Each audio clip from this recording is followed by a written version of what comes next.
Hello! Hey everybody! How's it going? No answer.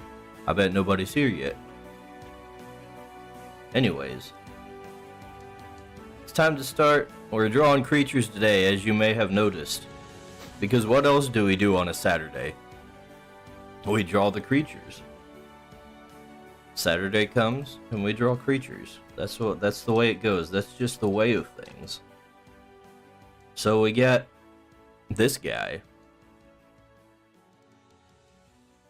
And if I move him up a little bit, you can see he is Ice Marshal. Two types that I have been neglecting. So we're going to combine them and kill two birds with one stone. And I have some other creatures to draw after this guy that I've been meaning to draw for a long time, but never got around to it. So we'll be doing a lot of that. Most of these designs are pretty well fleshed out in my own little sketches, because I've had nothing to do at work for a long time, and I've just been doodling, so that's one good thing about it, I guess. But anyways, that's the plan for tonight. We'll see how long we get. But yeah. Before I get on that, let's go and join the voice channel for the Discord. And there we go.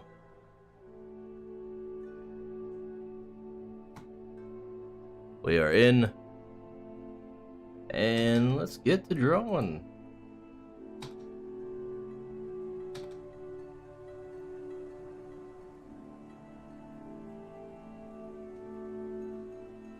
Now, I specifically tried to size this guy's canvas in a way that would mesh well with the other things that I've already drawn.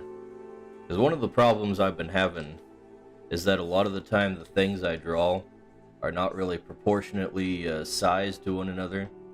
So it looks weird when you put them right next to each other.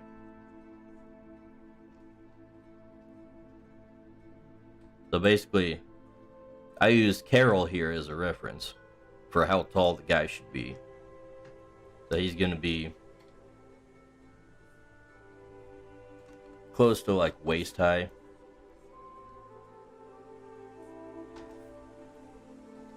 And at the resolution he's at right now, that should put him in pretty close to the same line widths and everything.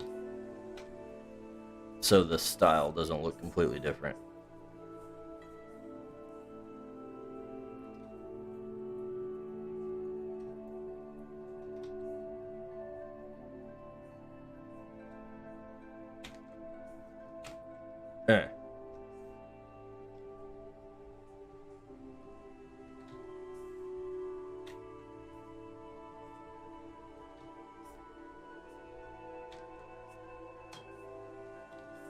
So this guy's a little Yeti kind of creature.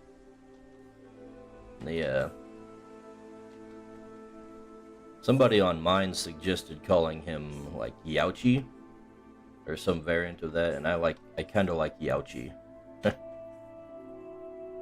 It's good for a first stage one where like they're kind of cutesy.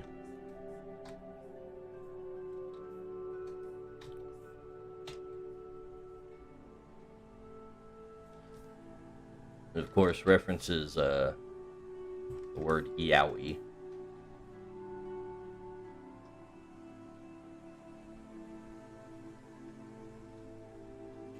Which is one of the terms for Bigfoot or whatever.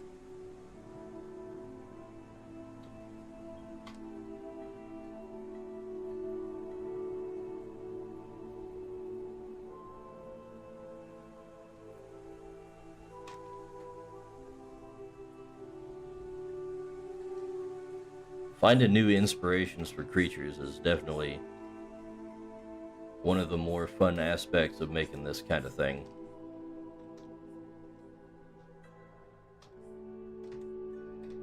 Because you can do all kinds of stuff. You can base them on mythical creatures, you can take a a normal animal and slap some stuff onto it. You can take like you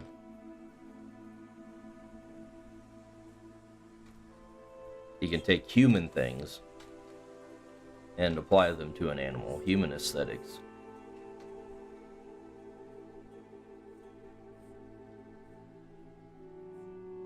Kind of like what I did with Torkish and his line, because they're all based on, you know, tiki aesthetics. Obviously.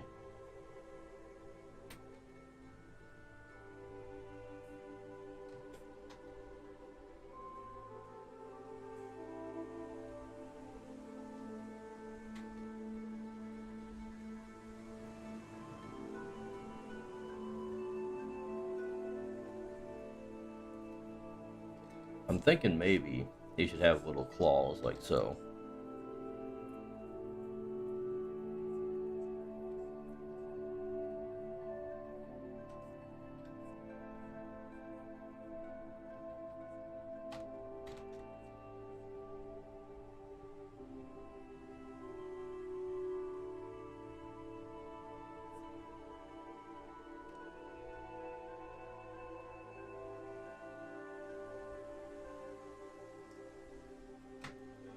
How's that look without the, Yeah, it's alright. Gonna be real with you, though. I don't really want to draw all that again.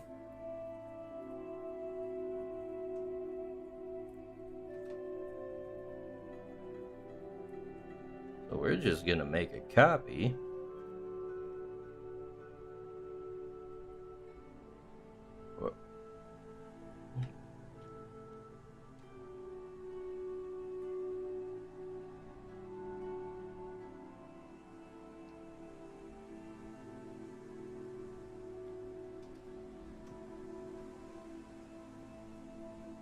And we'll change that up a little bit just to make it fit.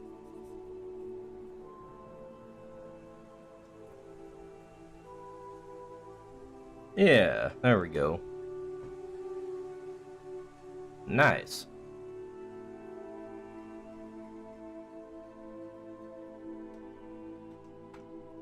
Now his hands are actually going to be covered in ice.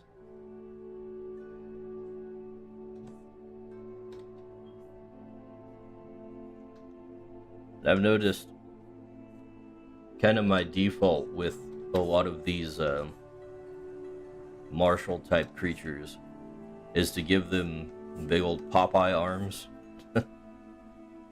I'm gonna have to come up with something new at some point, I think.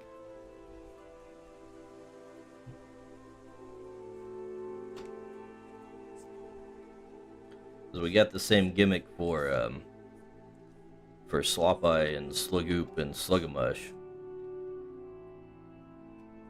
Visually. Then there's also a there's a tree type of creature that I want to draw sometime. That's kind of got the same thing going on with his arms. He's got the same style of arm. The Popeye arms. So that's going to be like 3 lines of creatures that all have kind of a very similar visual gimmick.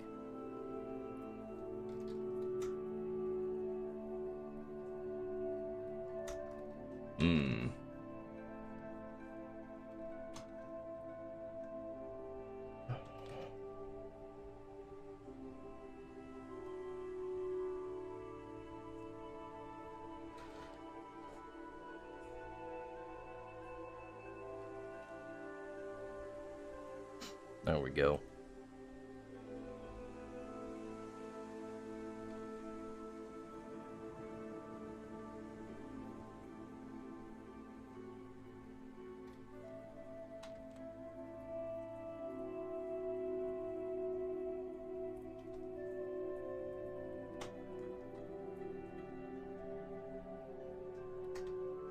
And this fist here is actually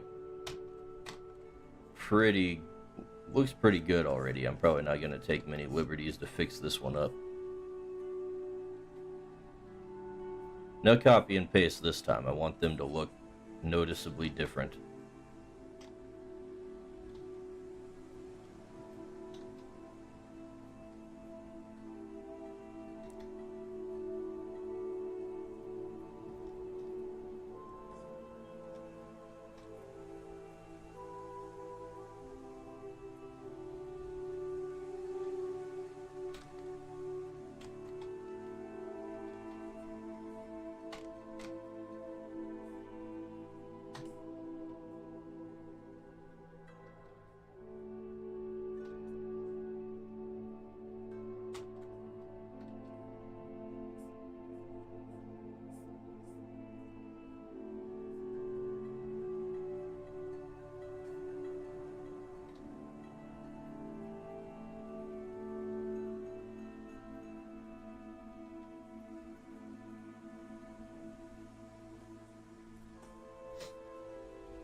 Alright, this one needs to definitely overlap that way.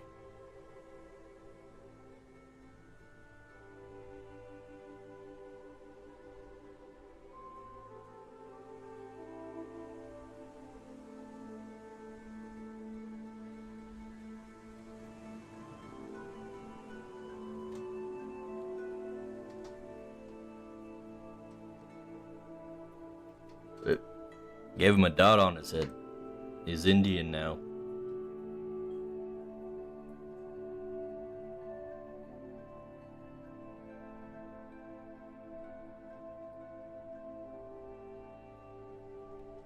No, maybe we should be a little more angular with these things to drive home the fact that it is ice.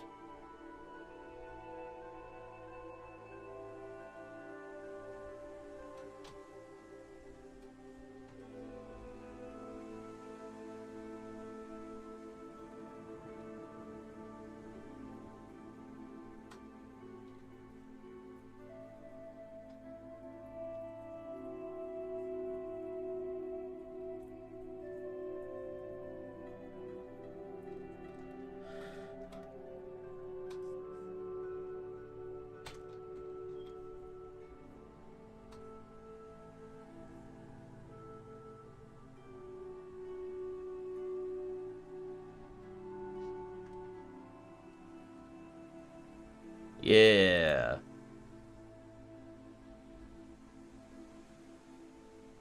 Although I think this arm probably needs to be a little wider. Or thicker.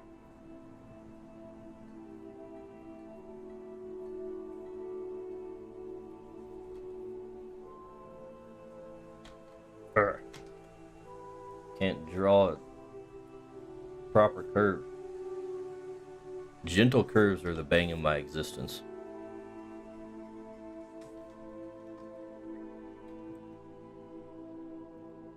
There we go.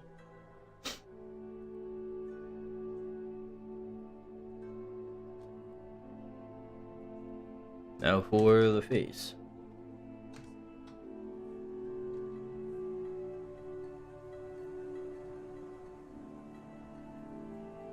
Let's get these shaggy brows.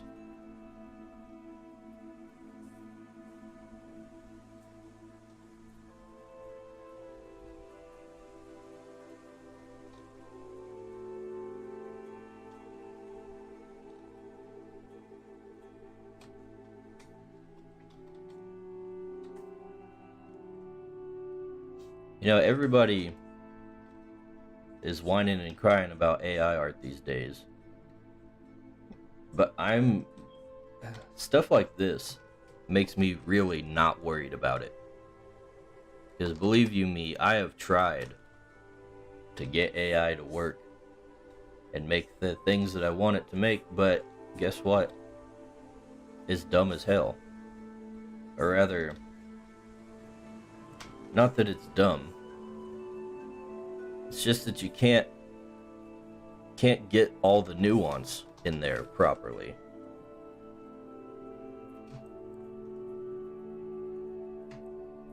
Because like with a guy like this, with this kind of a design,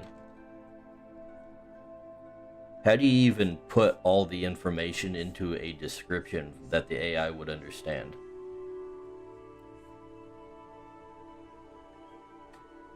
I don't see how you do it.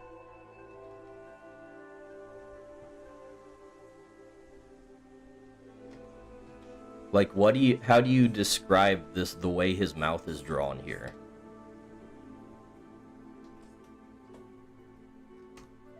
I'd have, like, I can't even describe that to a human.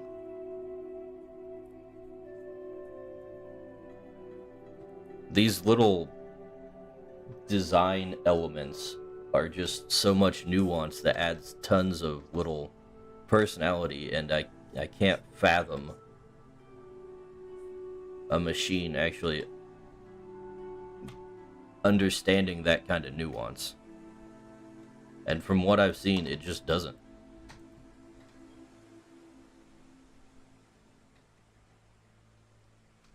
If it did, I'd be using AI right now. Trust me.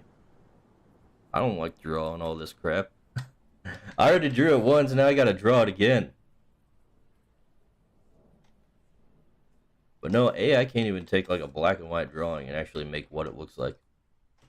Can't finish it.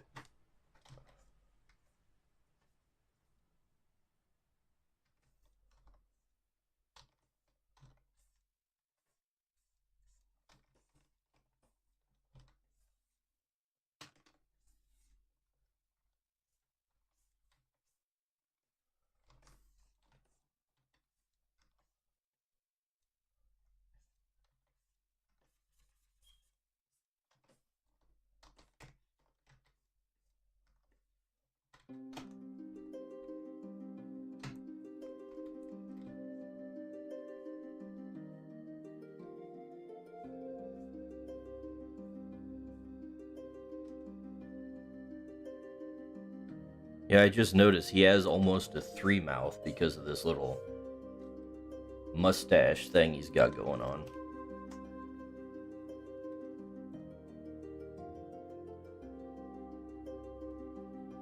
He's got the little...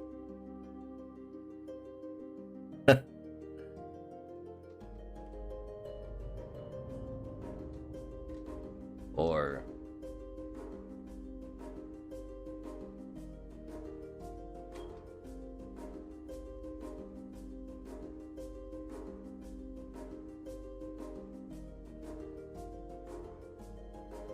There we go.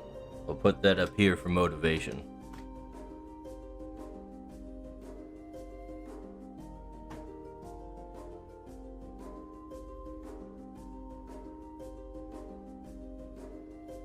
Could be one of these too. Ah.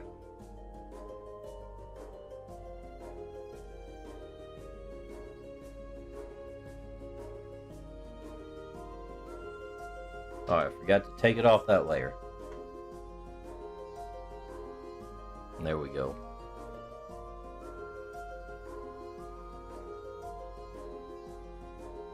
Alrighty.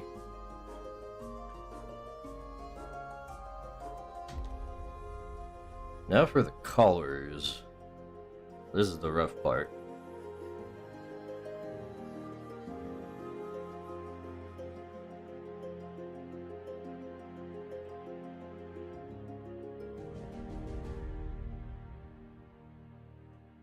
Actually, it probably won't be that rough.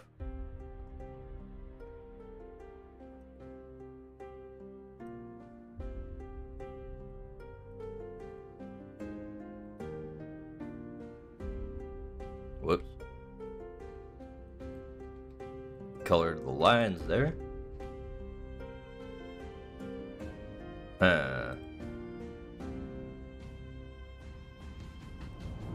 Yeah, okay, maybe it'll be a little tougher than I thought. I don't know if I like the brownish purple.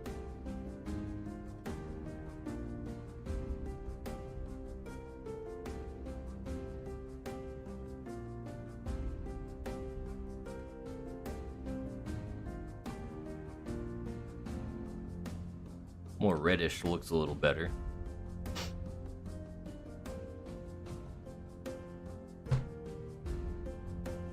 So, what else can we do? If we're going with blue and red over here as our colors, maybe some the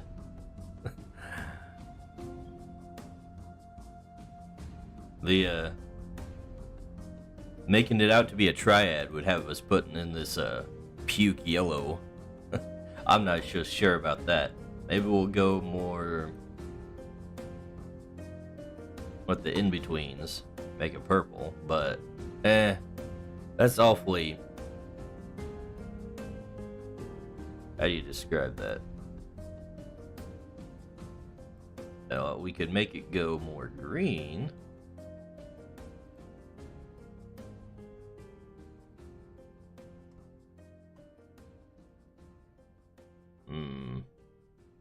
Maybe if we gave him a more desaturated purple.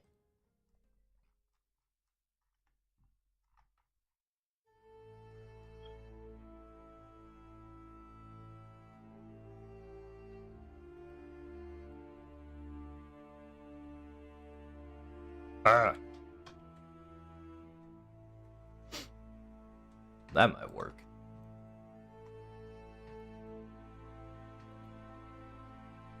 Color theory hard.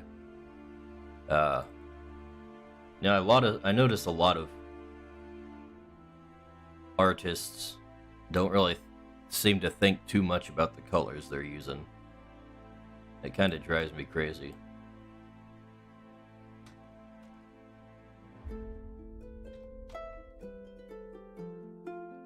Although female artists tend to be more color oriented in general, I've noticed. Probably because they see more nuance in colors, whereas guys tend to be more about the spatial recognition.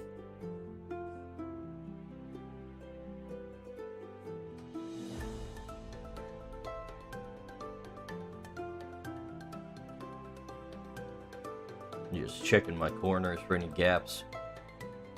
There's a little bit.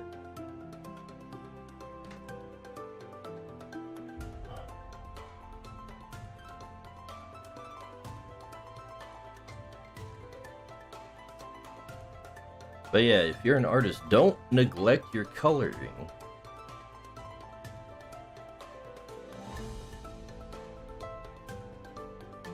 And you usually don't want to just pull colors directly from a reference either.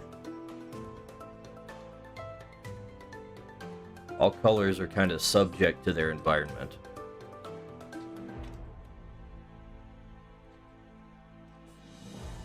So while I'm doing this guy here, he's just kind of in a void.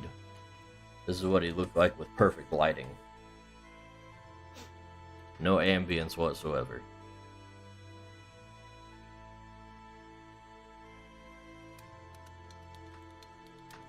I don't know. His eyes are kind of bland. They're like too desaturated.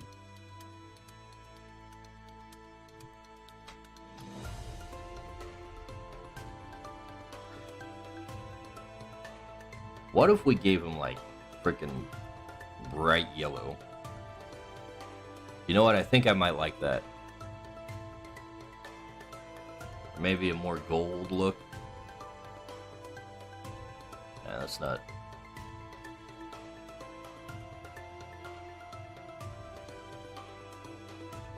Yeah, I think we're getting somewhere. There we go.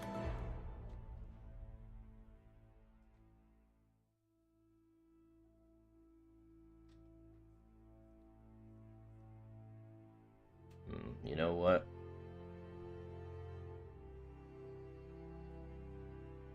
Let's make the inside of him more bluish.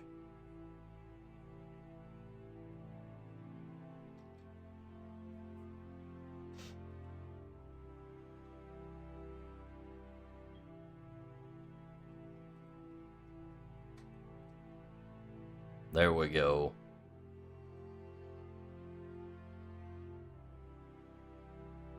That's what we're looking for.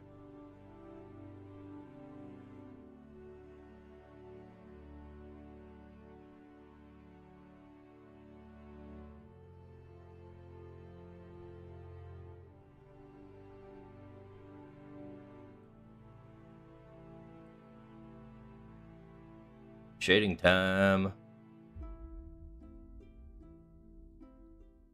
Get us a multiply layer and a clipping mask there.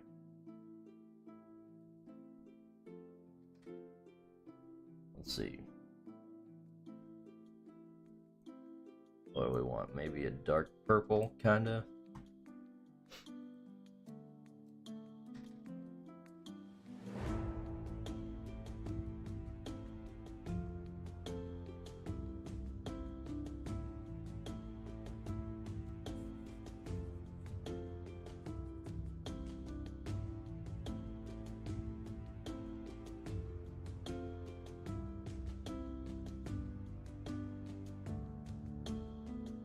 Not quite as steep of a curve as I'd like.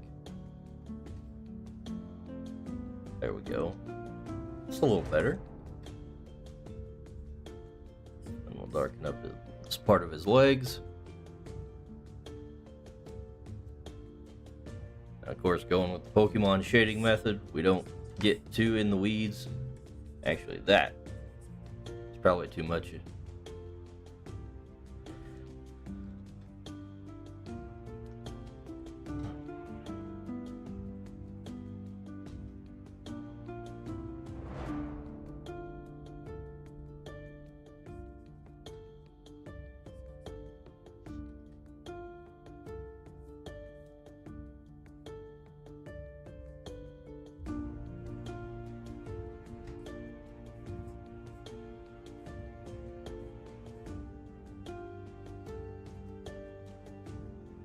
Something like so. You know what? Maybe I will micromanage it a little bit.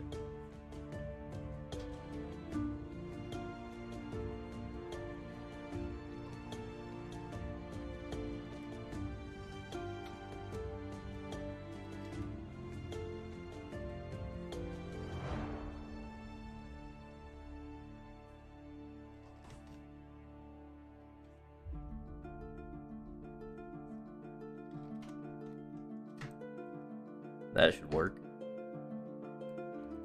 Now let's get some highlights on there.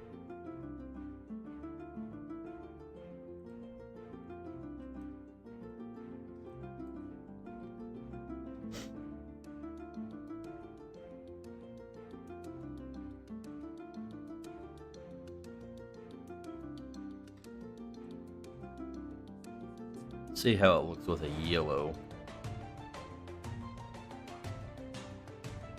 So that is one of the colors that we're already using here.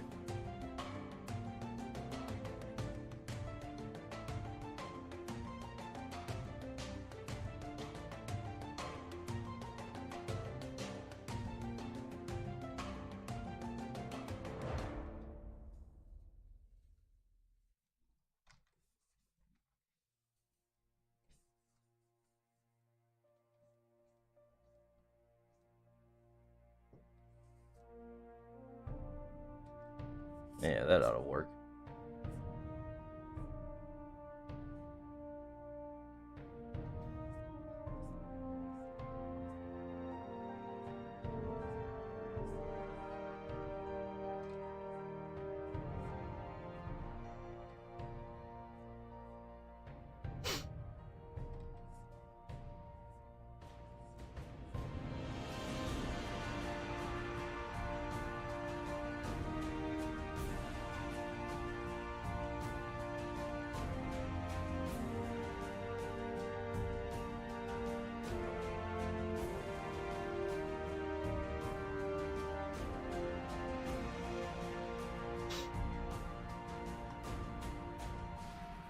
Yeah, okay. Time for the feathering.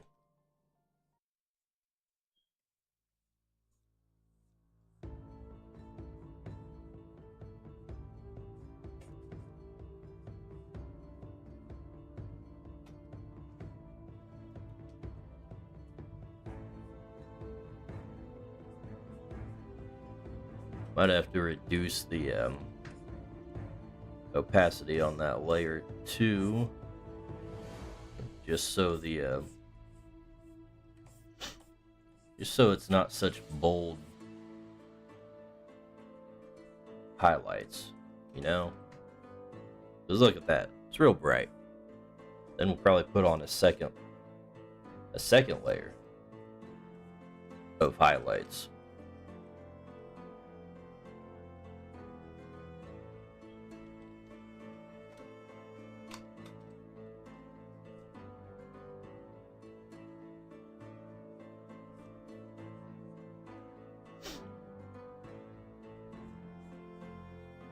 That way we can get the real light highlights in there. You know? Know what I mean? You'll know what I mean when I do it.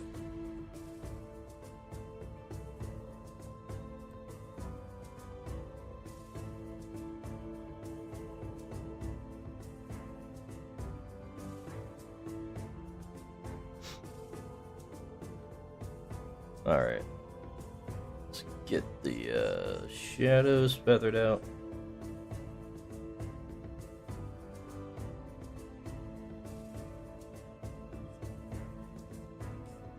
One of the problems I usually have is that I try to get too detailed about the shading for this style.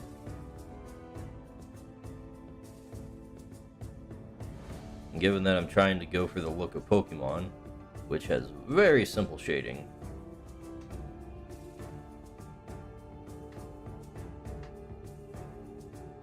it's probably the worst thing you could do. So yeah, what I think is we're gonna take the shade layer down to 20 opacity. Then we'll drop the overlay down to 30. Yeah, that looks a little more subtle. Then we can do another one.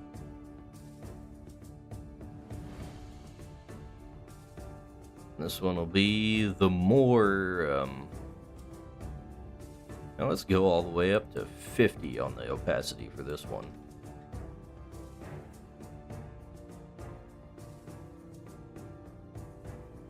And this will be like the big highlights, not just the light part of him, the actual highlights.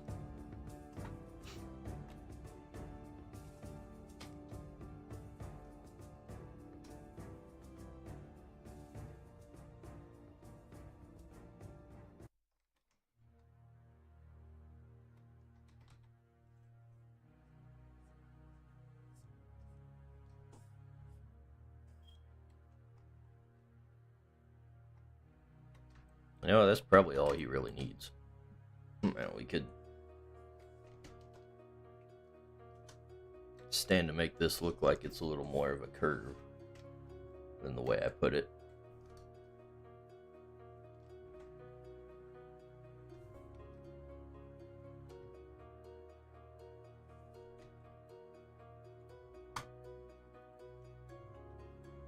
Yeah.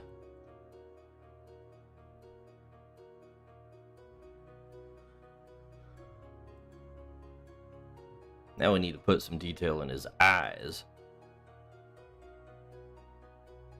Let's see.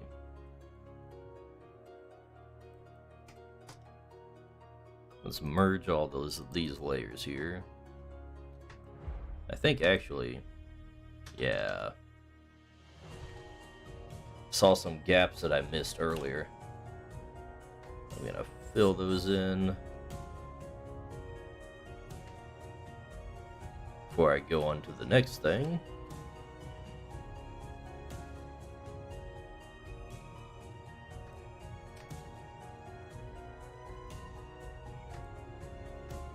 I think that's it.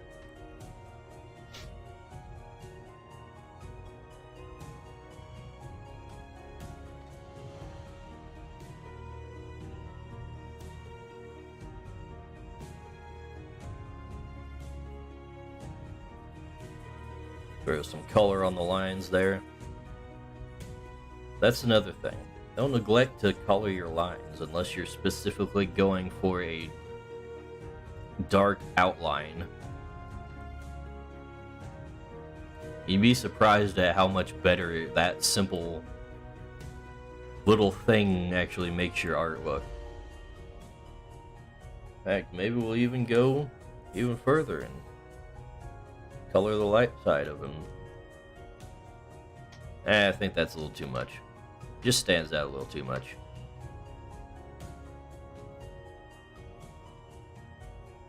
Now what though?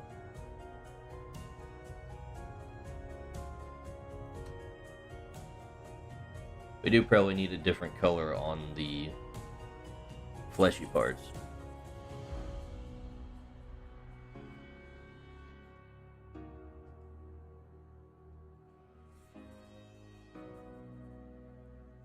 I got distracted from something. What the hell was I doing?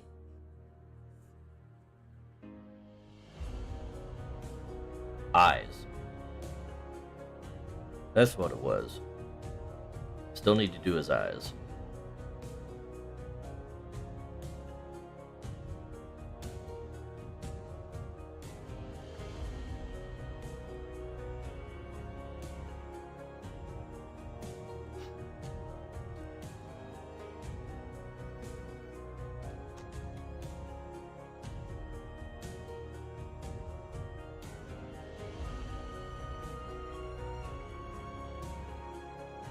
Alright, let's just go ahead and select that. That way I don't have to worry too much about getting out of the lines.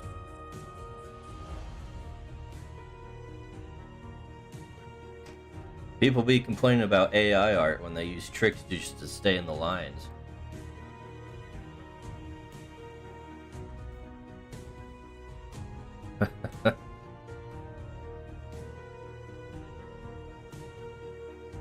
Oof, you know what?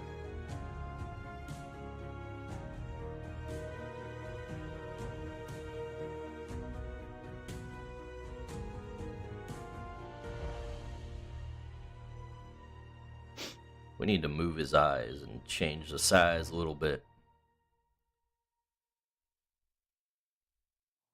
Change the size of the eyes. So we need that layer, and we need that layer, and we need this layer.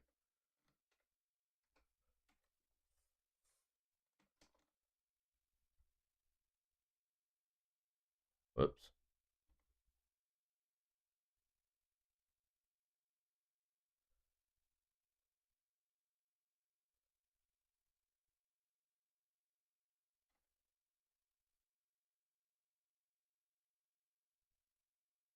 That looks alright. Actually, probably a little bit too low. I don't know. It don't need to be perfect. Whatever.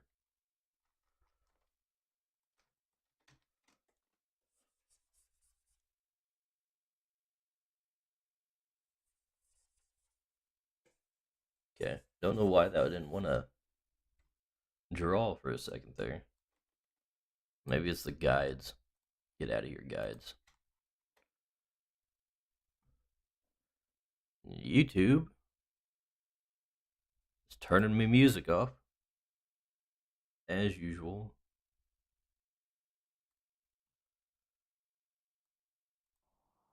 Yes, continue watching. That's why I didn't tell you to stop.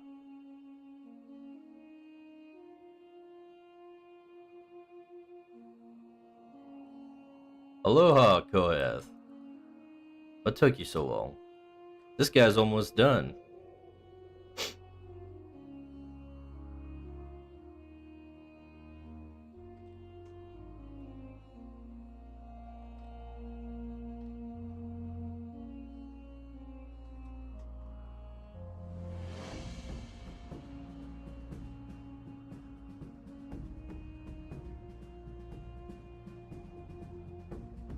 I see you are drawing as well according to your Discord status.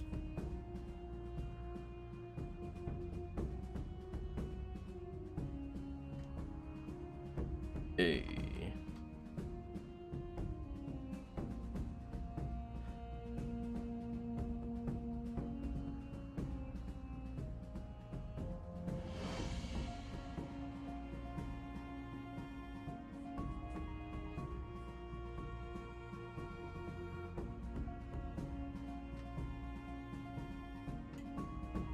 know what? That shadow might be a little too saturated.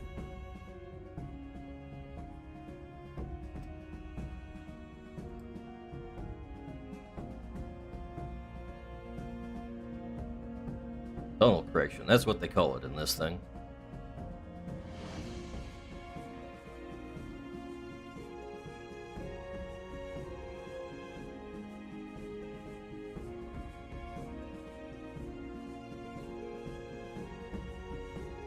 Alright, there we go.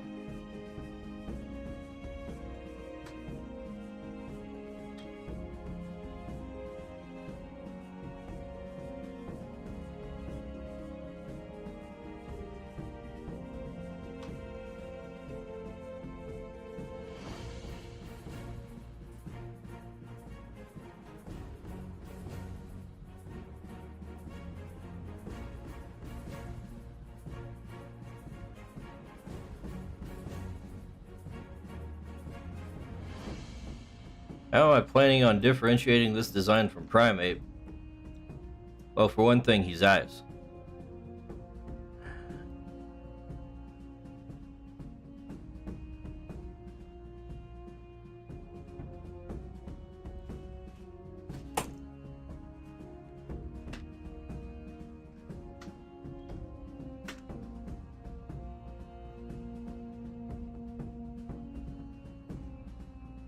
Let's see.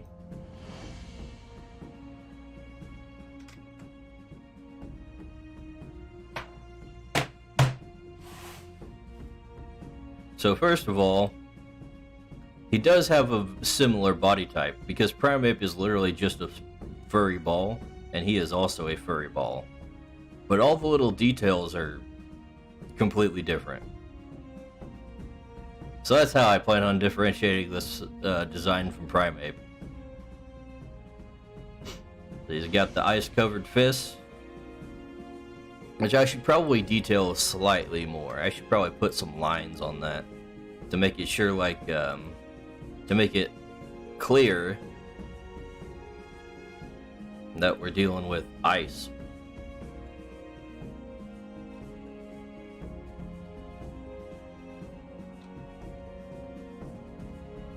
Whoops.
Yeah, I know about that one later.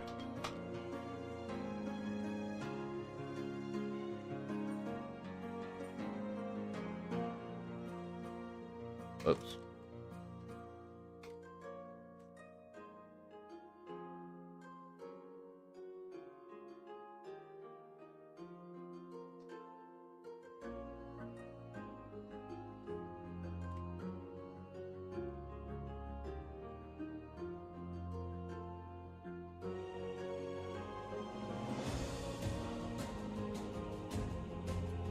Okay.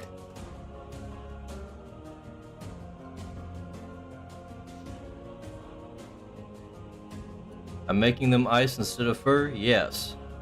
That is where his ice typing comes in. He coats his fists in ice, and therefore uses them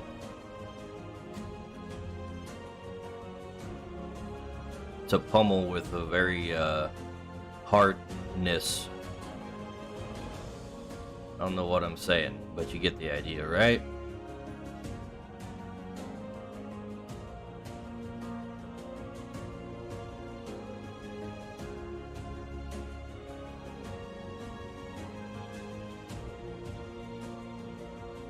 Okay. Screwing around with my windows here. Give me a second.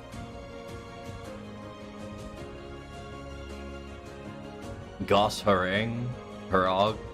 I don't know what that is.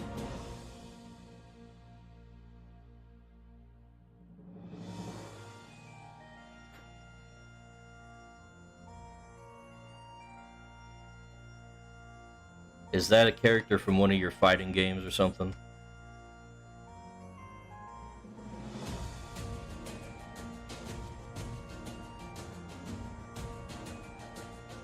What are the ice type strengths? You mean like in type advantage? Or in like actual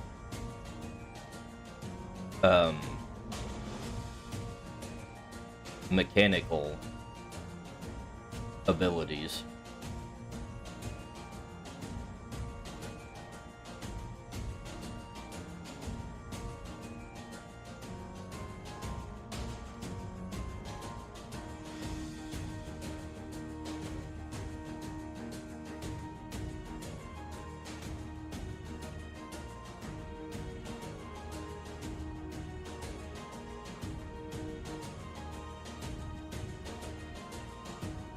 Both.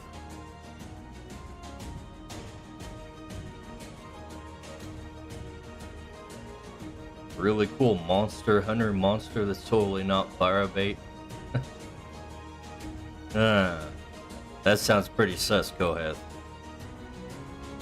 Let's see, I'll have to bring up the I'll have to bring up my actual documents, my spreadsheets, before I can tell you what the actual weaknesses and resistances for any given creature type are.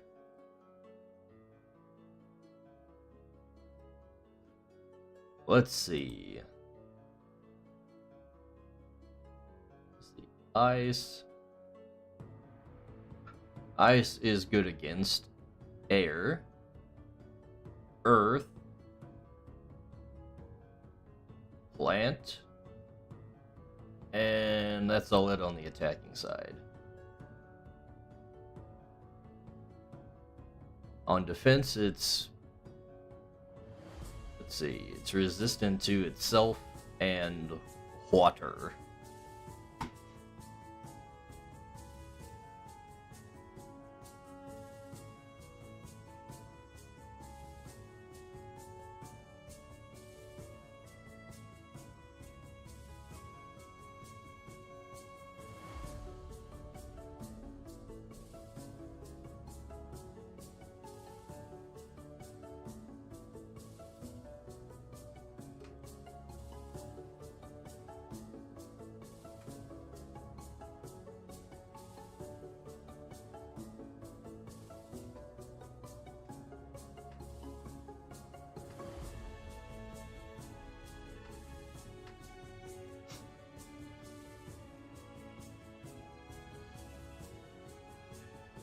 You know what?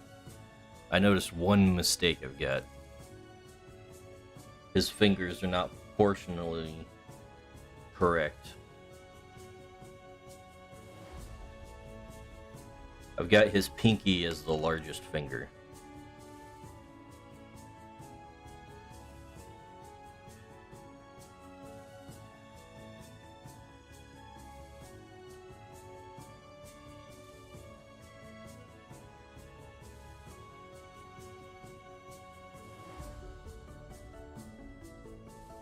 Let's make this one slightly bigger.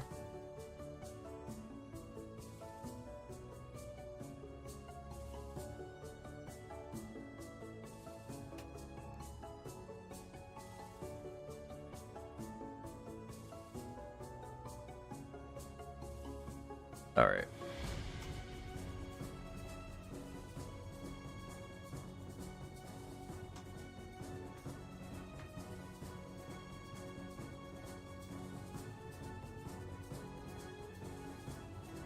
This still don't look right here.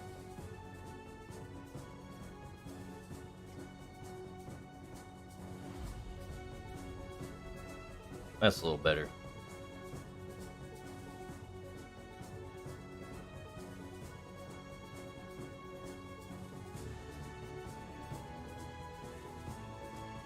Oh, as far as the mechanics for ice, I guess they would be very much on the defensive side of things.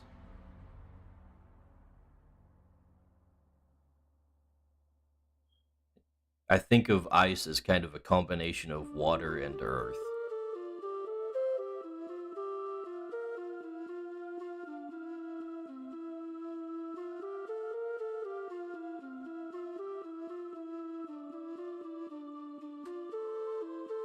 Probably more closer to earth than anything.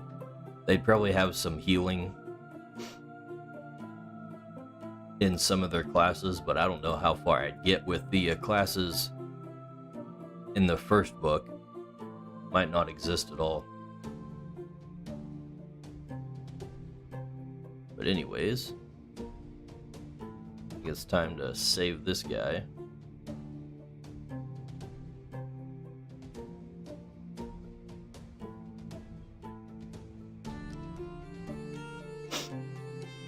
Let's see. Creature art.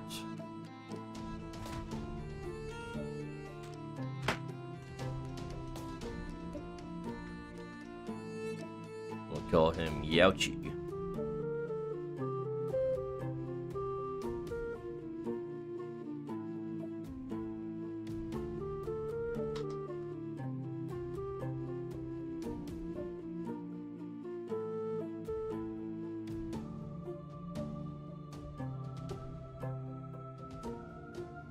Yeah.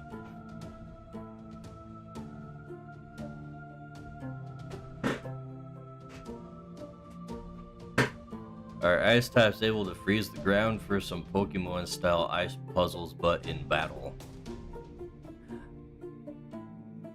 I would not do that. Ice puzzles are kind of the worst part about Pokemon, as far as I'm concerned.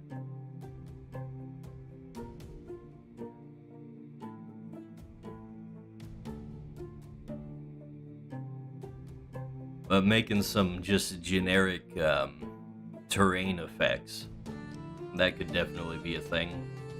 I haven't done a whole lot with that yet in terms of combat abilities, but I do intend to flesh it out more later on.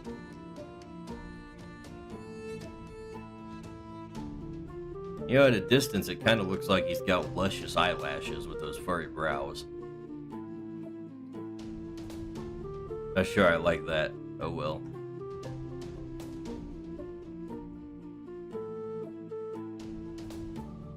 Let's go ahead and throw this up on the social medias.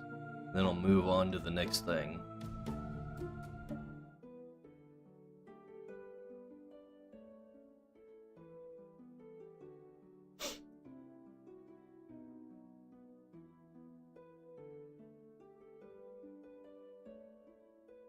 Let's see, where he be?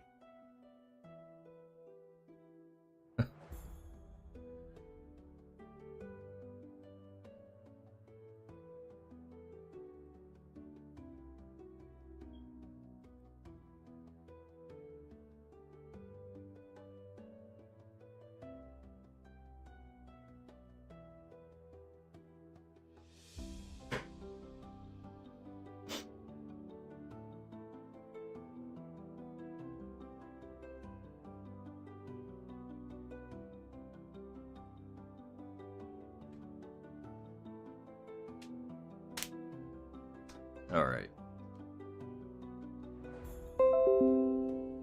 Ah. Shut up, Brave browser.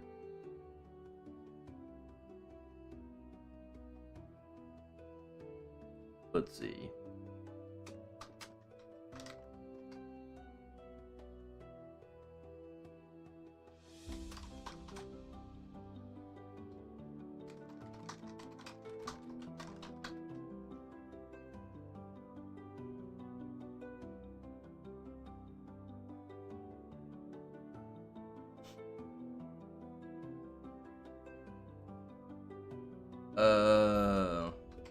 Creatures.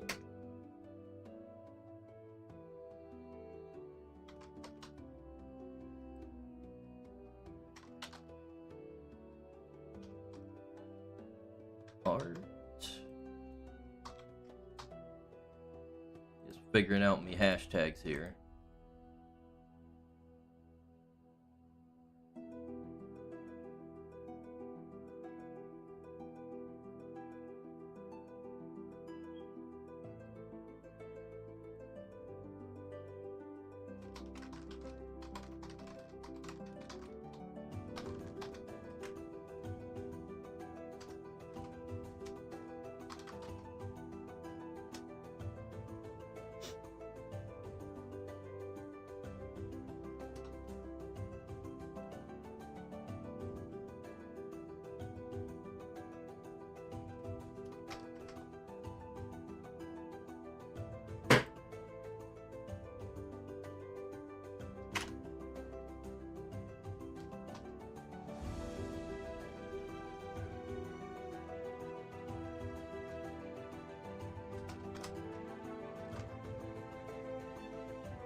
There we go.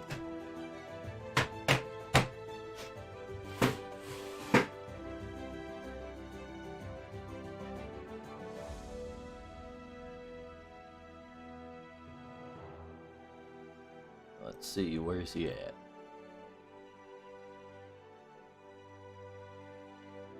No, that's not what I want to do.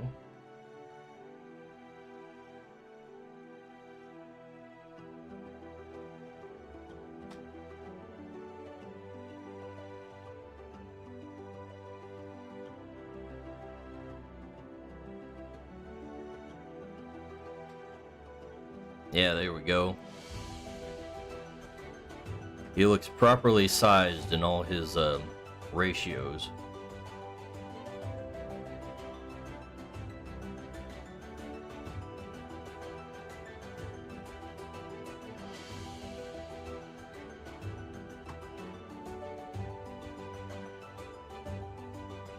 I need to get my other sketches in some place that I can copy and paste them onto here. It gives me a sec. Gonna try and put them on the Discord from my phone.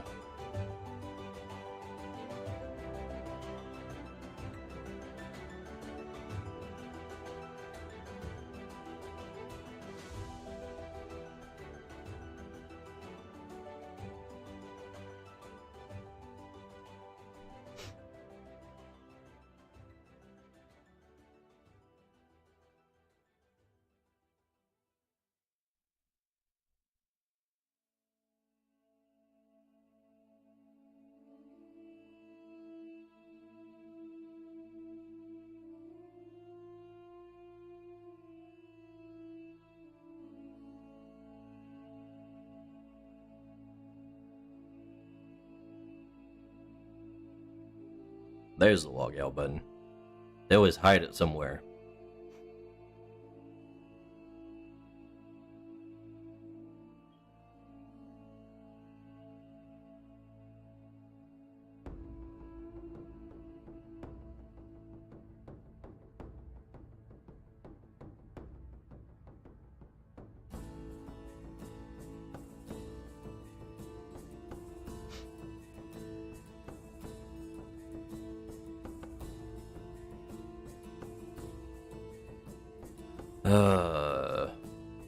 New login locations detected. Please check your email.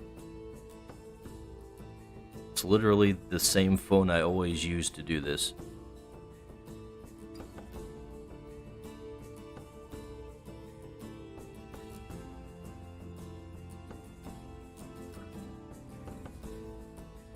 Verify login. There we go.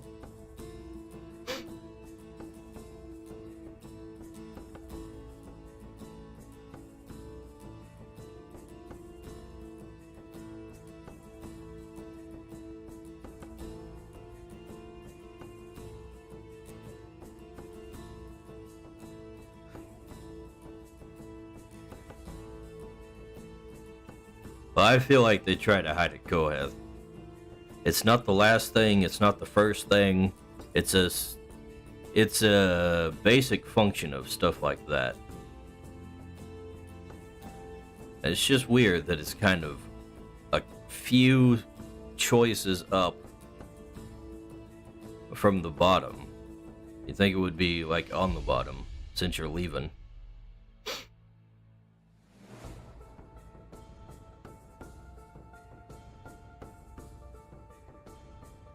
And I might log out a lot more if it was in a more accessible place.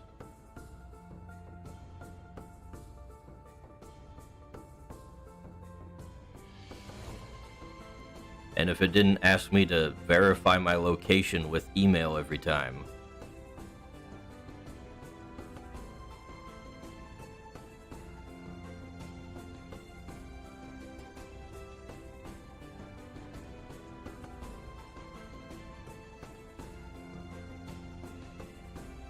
Alright, here they come.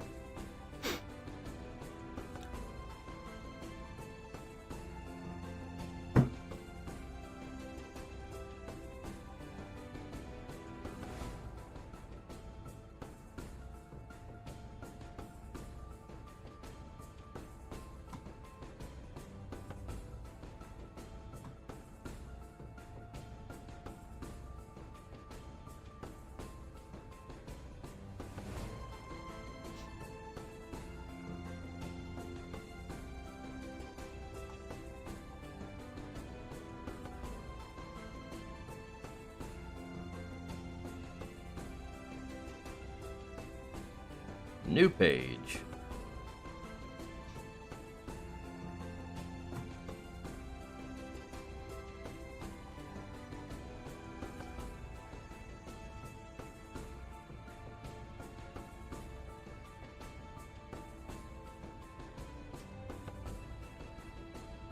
There we go.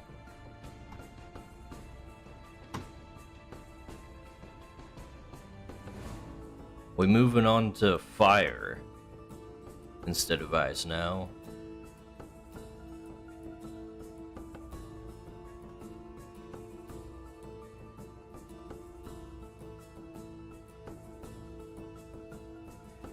What color do I use for the lines? That completely depends on what colors I'm using for the rest of it.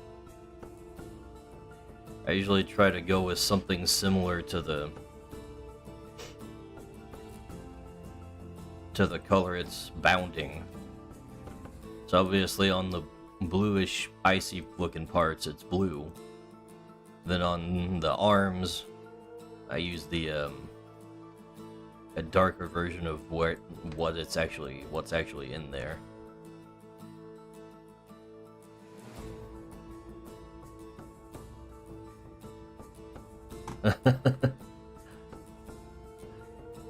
This rock, you think he has pills? This is actually a cocoon. Which brings up an interesting topic. With Pokemon, because it's a video game, and nothing actually makes sense in it from like a real life perspective, because it doesn't have to, it's just digital rules. They can make stupid things like Metapod that don't actually move, but somehow they can fight. But I'm trying to make it so everything makes actual sense in the world. So our cocoons move. He's got Morpheus shades. Okay. I see what you mean.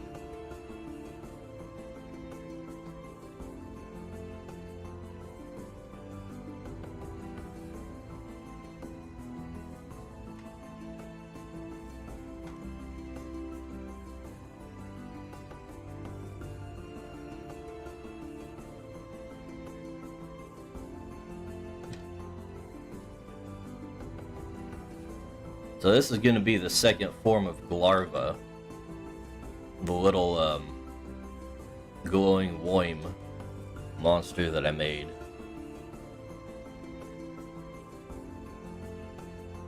It does have cute little feetsies, but I don't think that has anything to do with, Blue pills or red pills?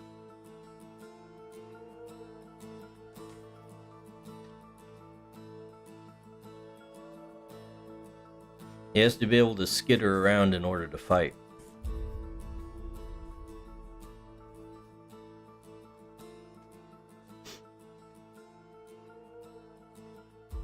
Now for the other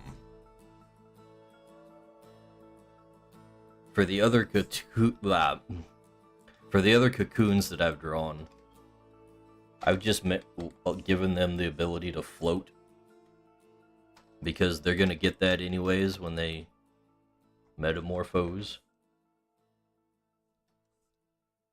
So I just let them have it early at a more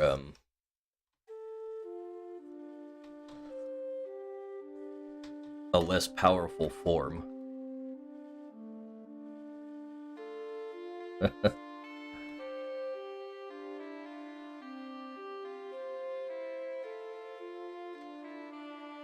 Koha's going out there to look up Morpheus feet pics.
I feel like that's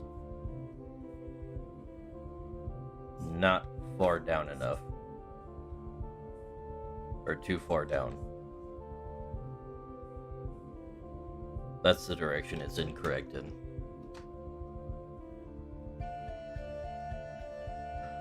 It might be better to just forego that back foot entirely.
We'll give him kind of sad looking eyes, that way it's kind of cute.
cracks seem to follow a lot of the same rules as lightning does, actually. At least that's the way I'm drawing it.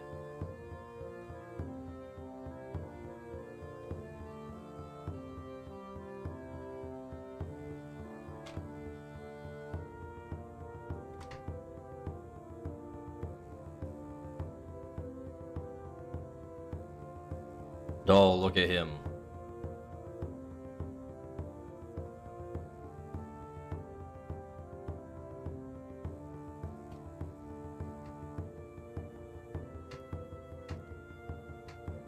Oh, he needs his little glowing bulb on top.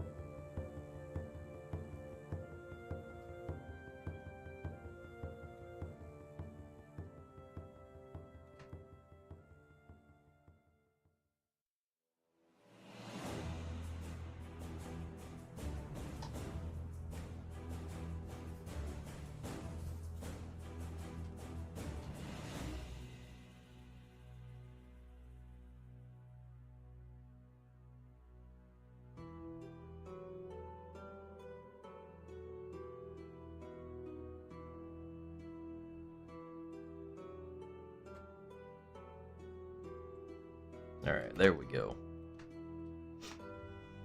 That's close enough.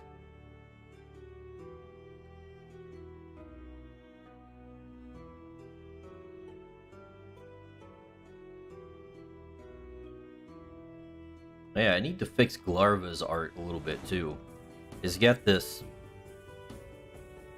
lump right there that just don't look right, and it keeps bugging me every time I see him. But anyways, I need his colors.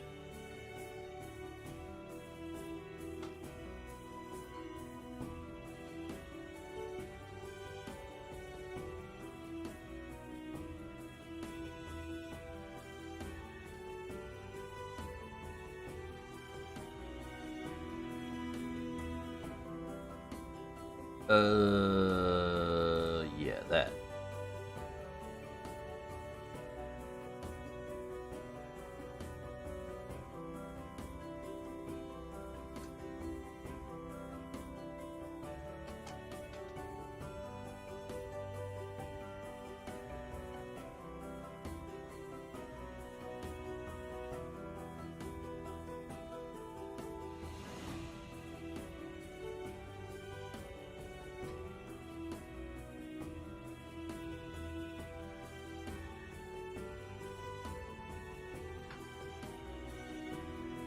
Eh.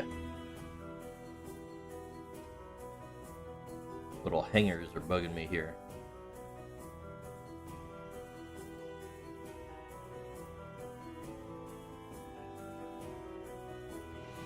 Give me that crisp line art.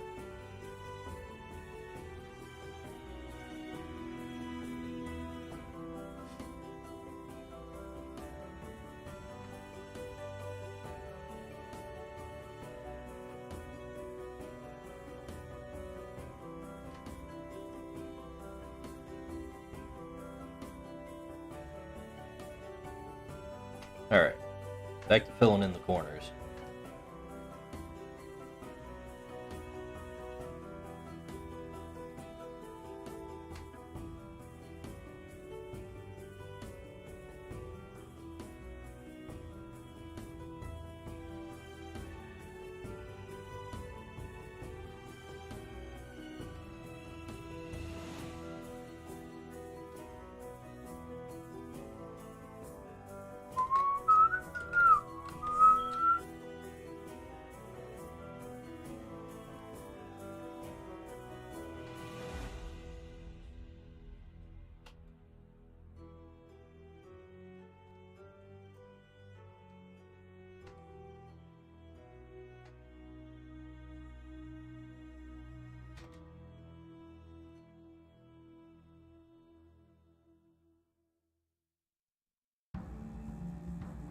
And time for some glow.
I think I've ran out of things to talk about already.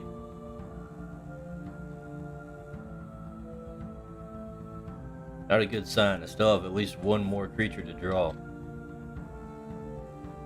Maybe even two.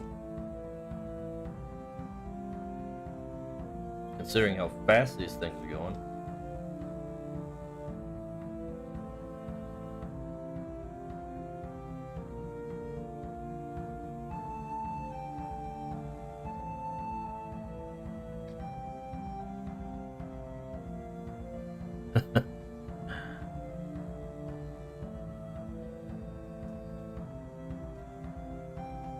Yes, I'm in the zone already.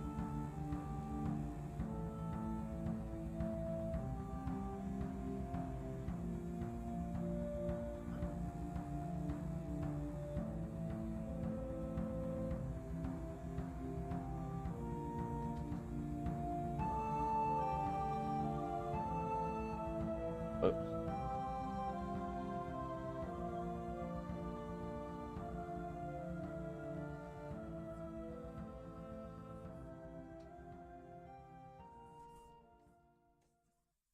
What are my plans for streaming Creatures campaigns? Who said I had plans?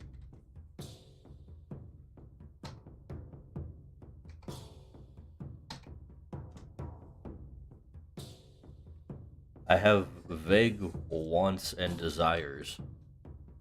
But that's about it at this point.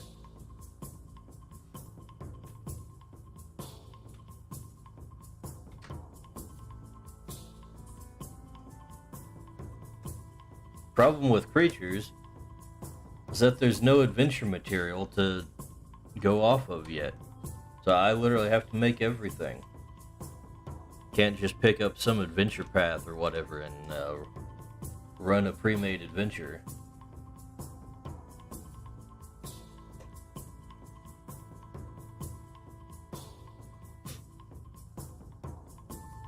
I'd like to recruit some actual writers to make some Creatures campaigns, but I feel like I really need to have the world pretty well fleshed out, because you can't just do the same kind of stuff in Creatures that you can in D&D.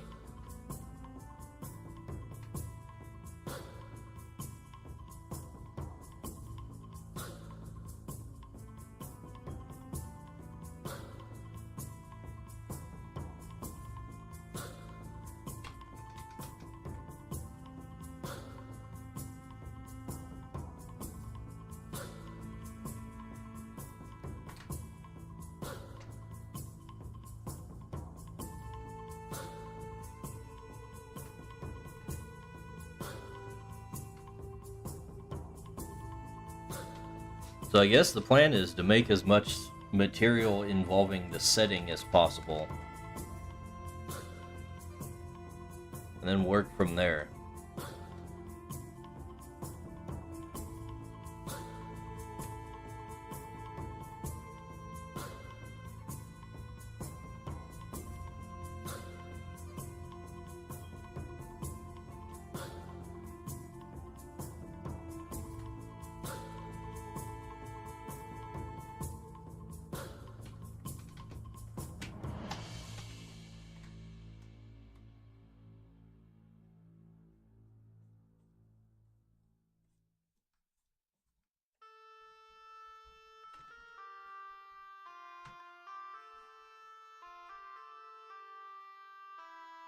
If I were to hire writers, what kind of guidelines would I give them?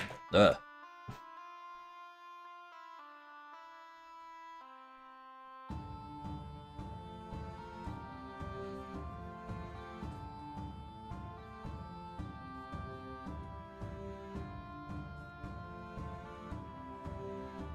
That's tough to say. I'm not entirely sure what guidelines I would need to give them. Like, obviously I need to make like a setting Bible for the whole game that people can reference when they're making things.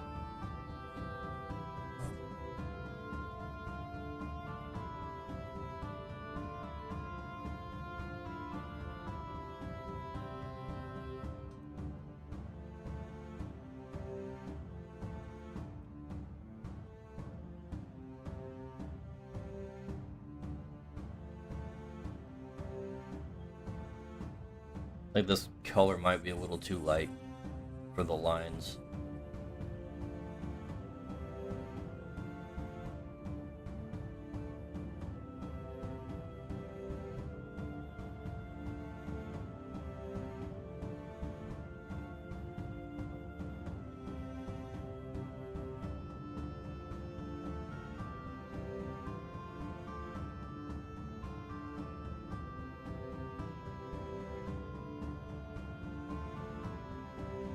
Yeah, that'll work for now.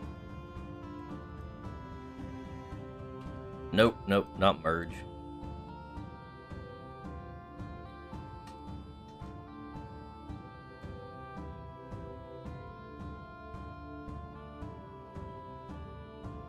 Theme and tone. Well, the main theme of Creatures is going to be man versus nature, generally.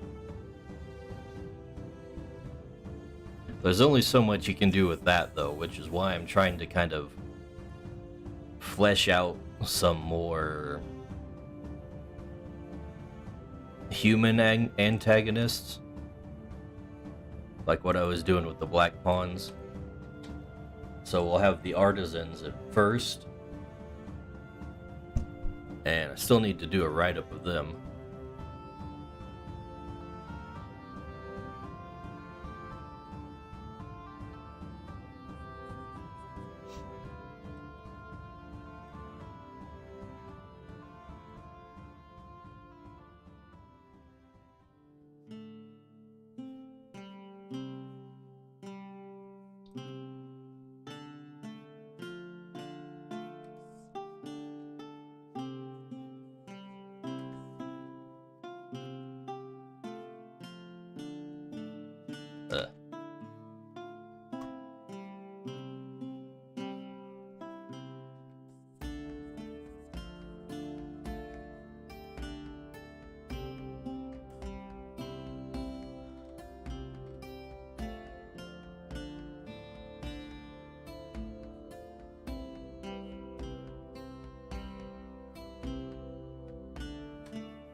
I feel like I need to see what people would come up with on their own before I know what kind of constraints I need to put on it.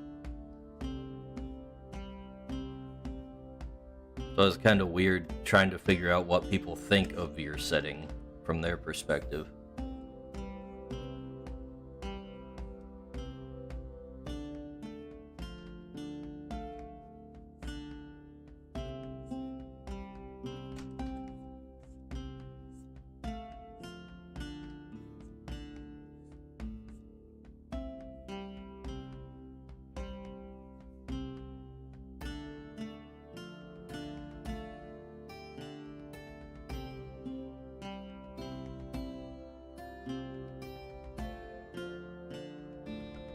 What a story about how the petty feuds of men distract them from the power of nature holds over them count.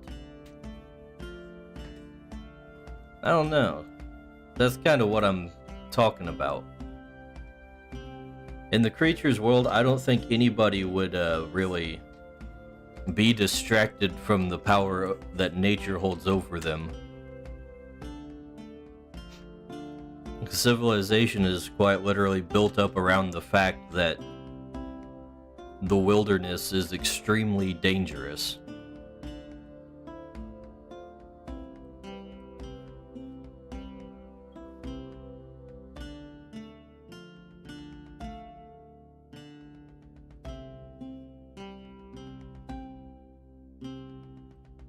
Something like that might work for a more urban setting than what I've got going for the first book.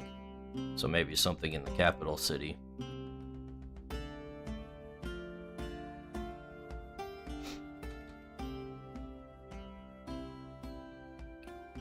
Feuds are definitely something I kind of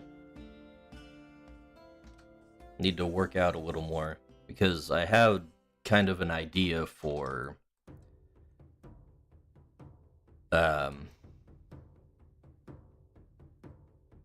how conflict would be resolved in kind of like a formalized way. I'm not exactly sure how much of that will still be applicable with the way the setting is now.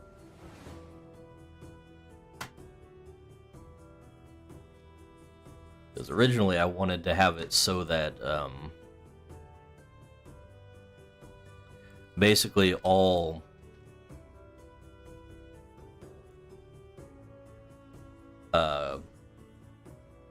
conflicts would be settled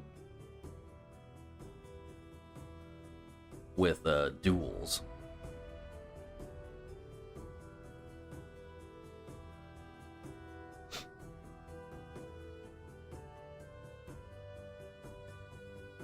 But that doesn't lend itself all that well to, say, like actual high stakes kind of stuff.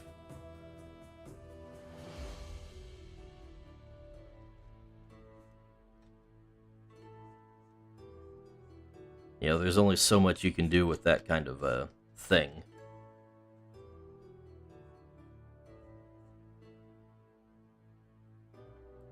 I usually tend to try to think about things in terms of what fantasy archetypes I'm missing out on, and try to bring that in for a lot of the lore I'm trying to work with now.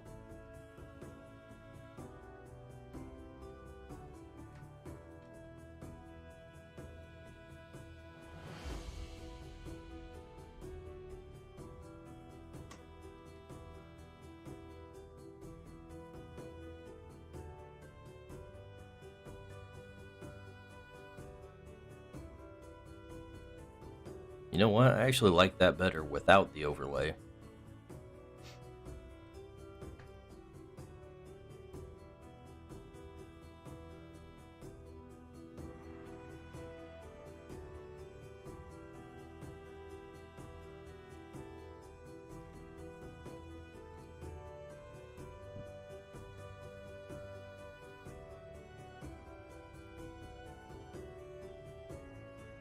Alright. Feathering time.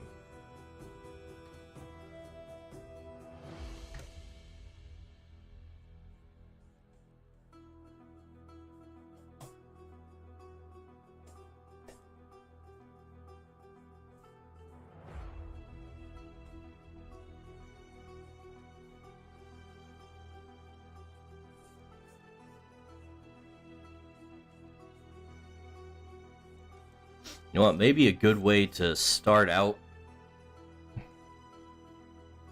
bringing in writers to make actual adventures would be to, like, come up with the premise myself. Because I do that with art commissions. Is I won't just tell them draw this thing, I'll actually have a sketch made up to show them what the hell I'm talking about, so there's not really much that needs communicated.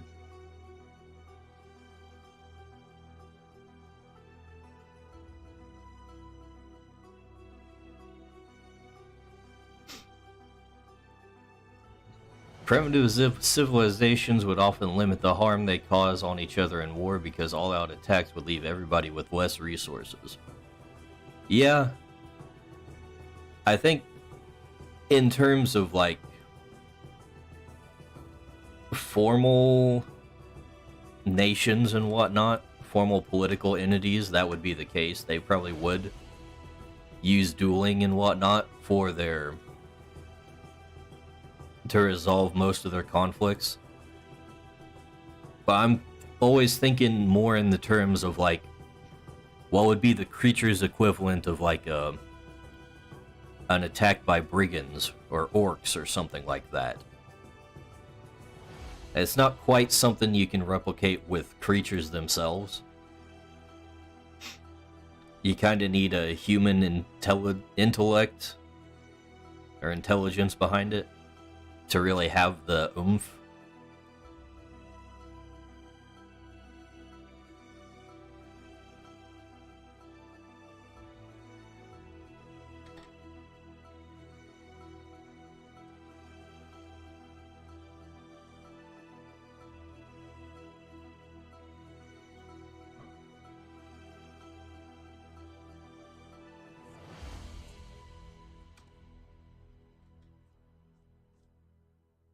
Or a mythical creature? Maybe.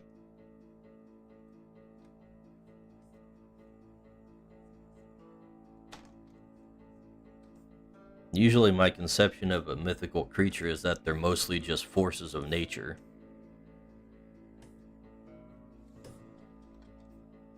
But there might be some... I mean, you can always make, like, corner cases. You can come up with examples for, like, why something might be functioning differently than the way it normally works in the world. That's usually how things get interesting. So if we wanted to make a mythic creature like a villain, maybe the mythic creature is like, has some kind of quirk about the way it operates. Like with the Verdant King, he's very protective of flowers. So whoever is his conjurer has to be careful not to step on flowers or they're gonna piss him off. Things like that. So there might be some kind of something like that. I don't know if that's getting through.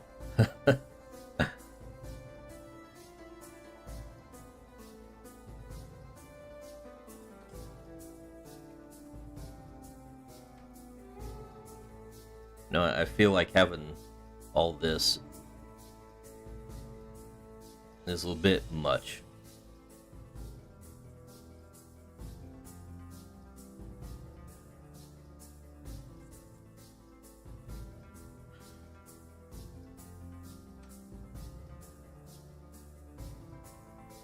A mythical creature representing the weak nuclear force. I don't know if I want to go as far as to have a nuclear creature.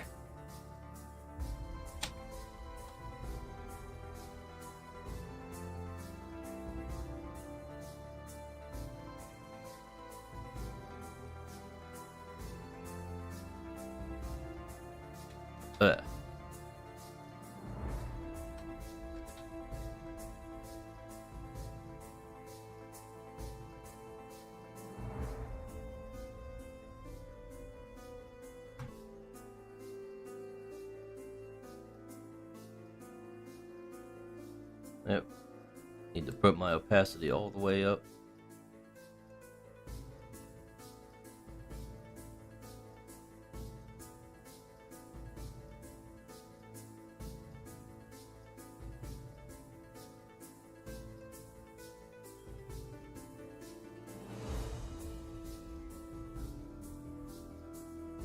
The Heinsberg uncertainty creature.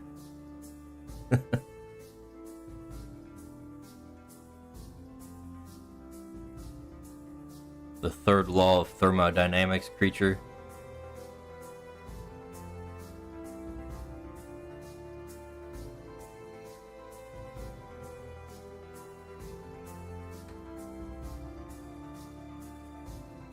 A mythical creature that gains enmity if you complain about the weather.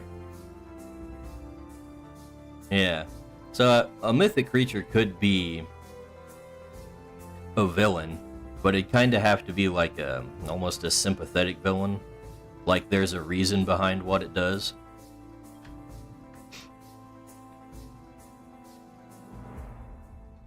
So if you're in some civilization that's kind of mucking about with things that they probably shouldn't, then you might piss one off enough.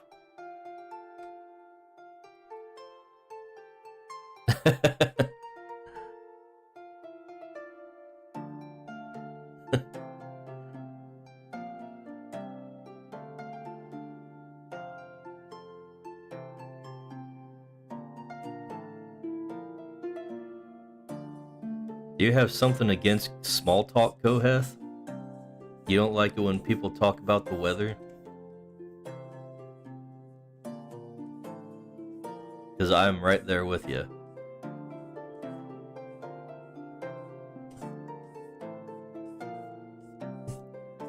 Although what pisses me more off is when people try to talk to you about, like, Marvel. Like, I haven't watched a Marvel movie in years. I don't know anything about what's going on with Thanos or Star-Lord or whatever.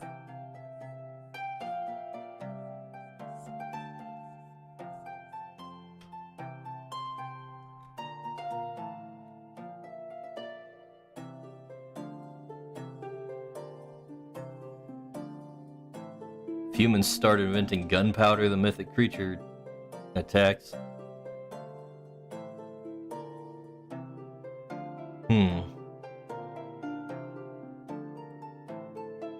That could be kind of like a balancing mechanism on civilization itself. That if it progresses too fast, the mythic creatures start bringing in, or start fighting back. Might be an interesting thing.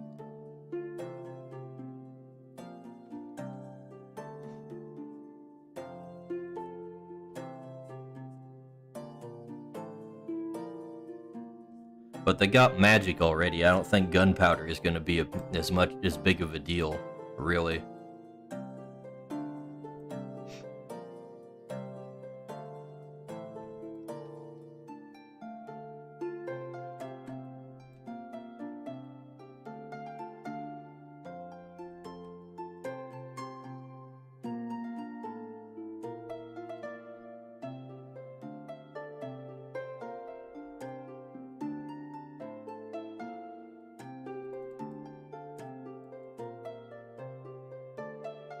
Let's put another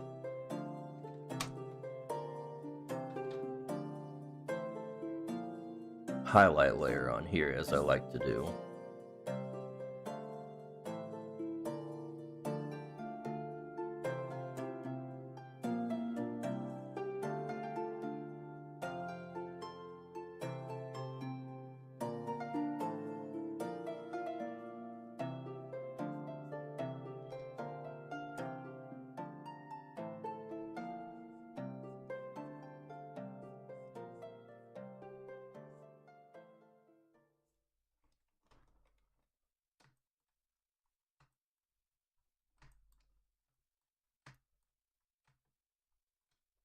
Is this guy just done already? I feel like he shouldn't be done, but I think he might be done.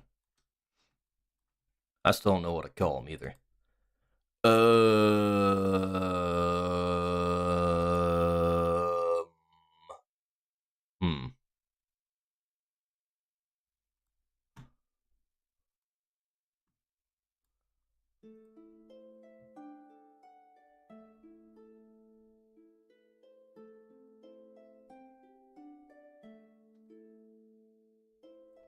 Gunpowder is why people don't build castles anymore.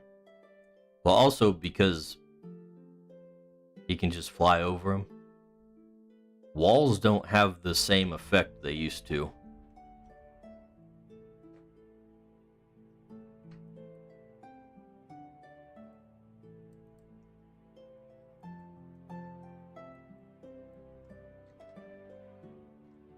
There probably would not be many walled cities in Crytures, though.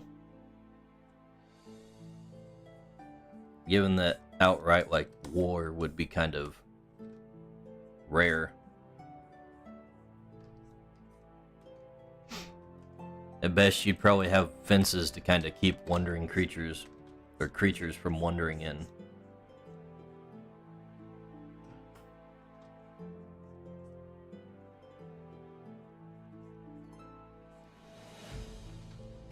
Maybe just like wooden walls or something.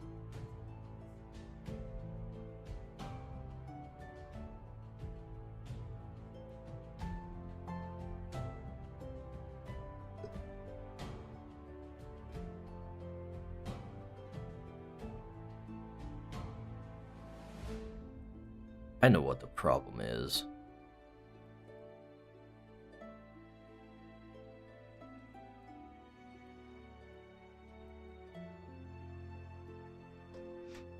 Putting it all on top of the outlines. I should be putting it underneath the outlines. That's why this looks weird to me.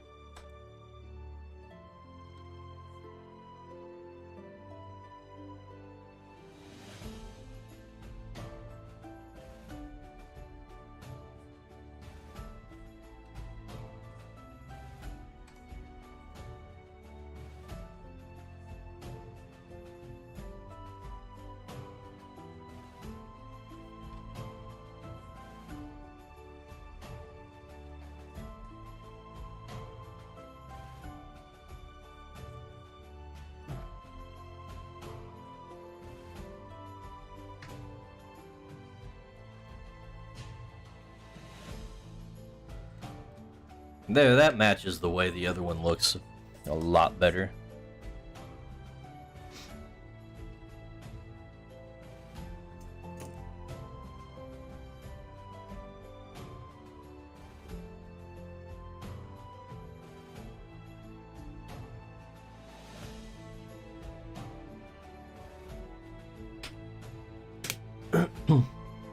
Conjurers is a title given to those who train in conjuring, right? But anybody can bind at least one creature. Conjurer wouldn't have like one specific definition, it'd kind of be a colloquial term in a lot of cases. So anybody with a creature could be considered a conjurer. But in the more specific definition, a conjurer is somebody who has actually like trained up to the point where they can do all the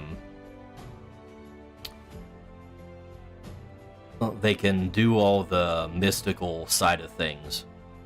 So with conjurers, you need to be like a lucid dreamer in order to actually, like, how do you describe it? In order to train your creatures, really. So that's basically how you would go about spending your experience to train your creatures, is through dream training. And you'd also need to be able to do the meditation in order to heal your creatures. So there's a whole set of skills that a good conjurer needs to really be like a professional in that sense. But anybody can have a creature. It's just they're kind of limited on what they can do with it.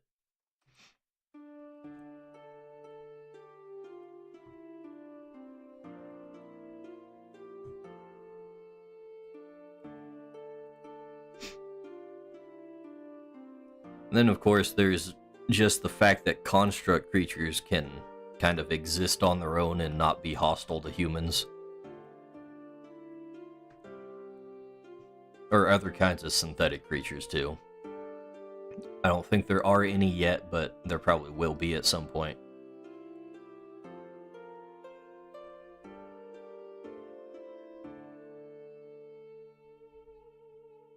Anyways, let me break out Lathosaurus. See what I can come up with to name this guy.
Is there any way the kinds of creatures a person binds can affect the personality of the binder? Not like directly, as far as I have right now. But, the way you behave might change just so you don't piss your creatures off. So you'll have to take into consideration, like, okay, my creature has this kind of nature, and I'm about to do something that's gonna make it mad because it doesn't like doing the things I'm about to do. Yeah. And of course, if you make them too mad, they'll stop listening to you, so there are ramifications for having your creatures mad at you.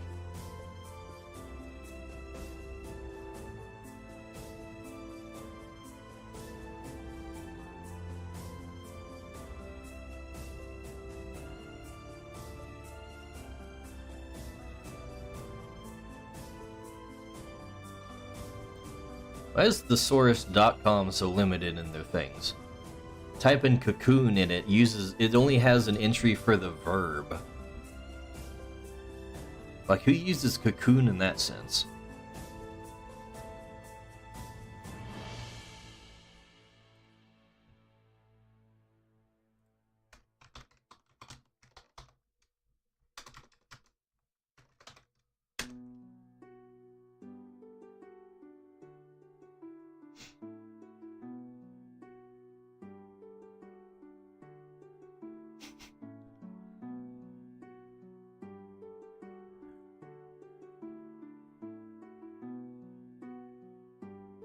Pupa is a word I might be able to use.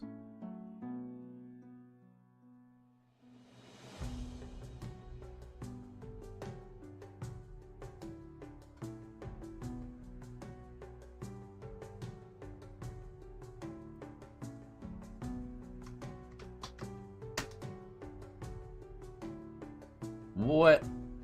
Stupid.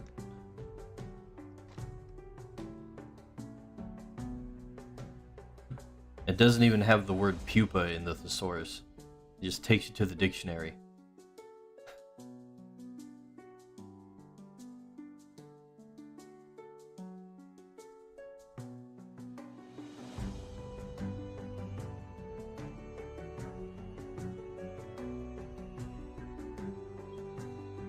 So there could be a binder that lives in fear of his own creatures. Probably not so much in fear.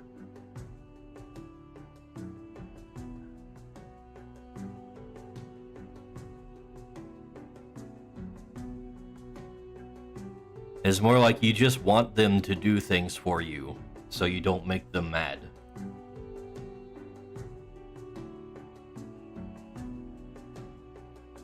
Although I do have an idea for an antagonist who has basically gotten to a point where he's been taken over by his own mythic creature. There's always corner cases if it's interesting. Rule of cool and all that. You can do anything with magic.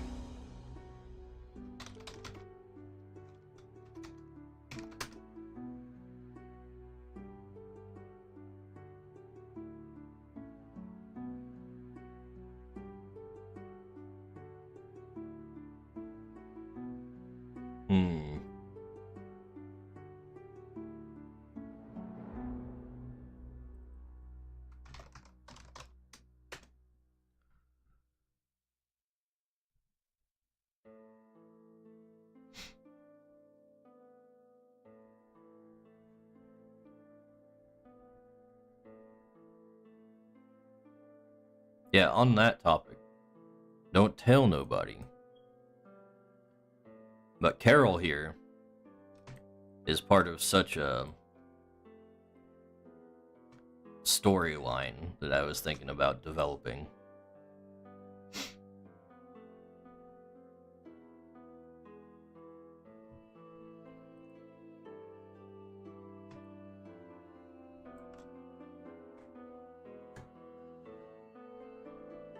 Igneous. That sounds like a good word. Igneous, pupa, cocoon.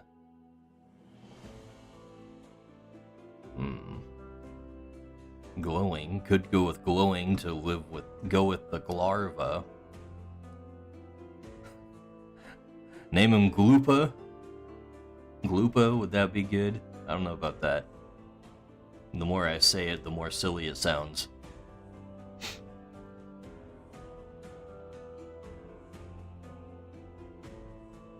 Glowcoon. That's a little more on the nose. I'm not sure I like that. El Gupo. Go ahead, is your idea for creature words just to put L in front of everything?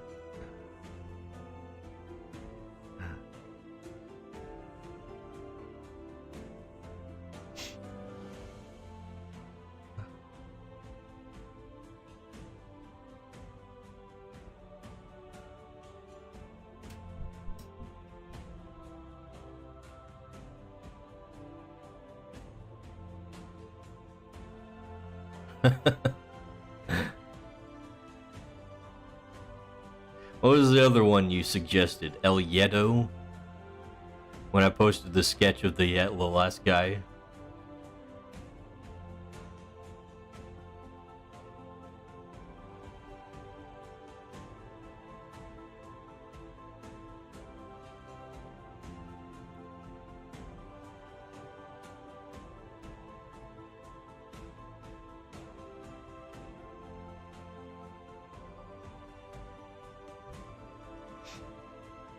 You know what?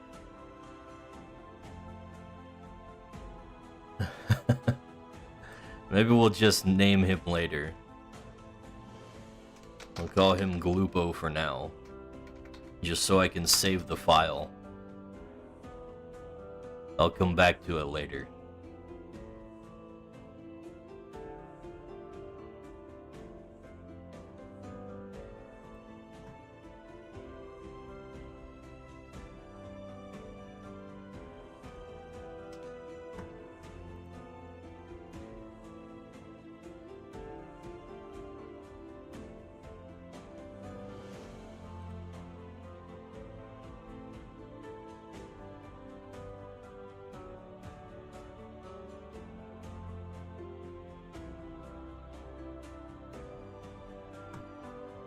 No. Not that.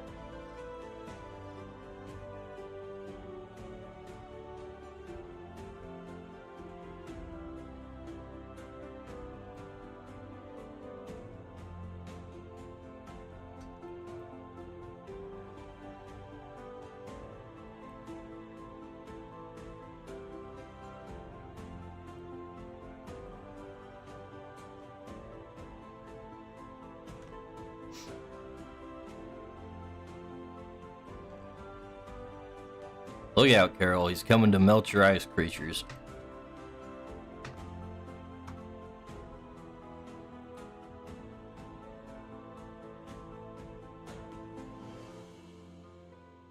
Infant forms of grasshoppers called a nymph.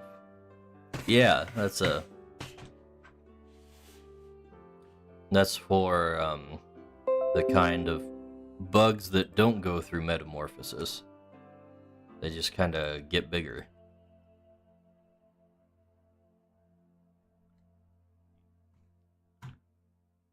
Now we got the final metamorphosis to do.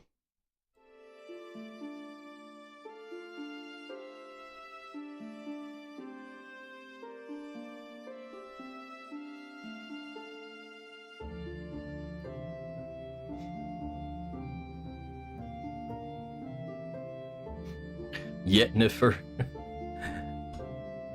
That sounds like some furry terminology right there.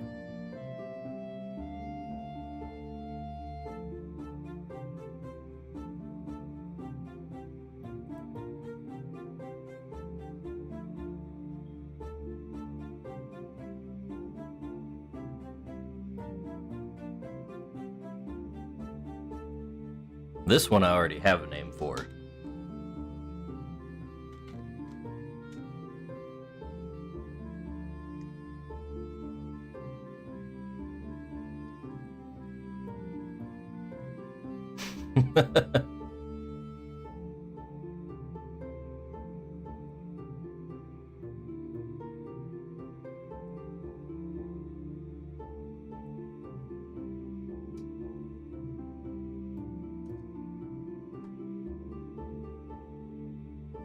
Alright. Magmantis Strong. Yes, I like that name.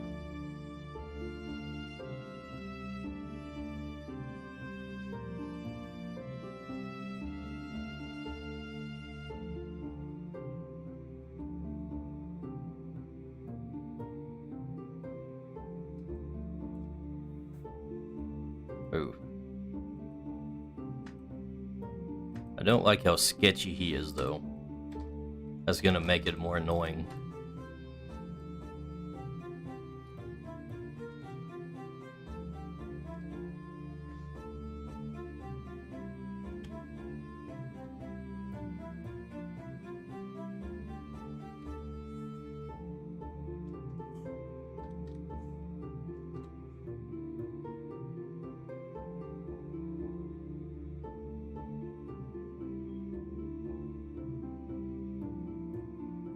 Are aberrant creatures from another plane of existence? Some probably are.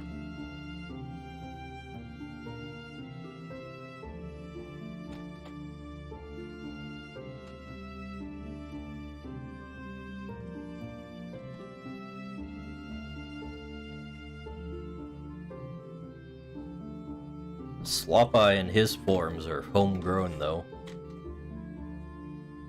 The Beholders are probably from outside, out of town.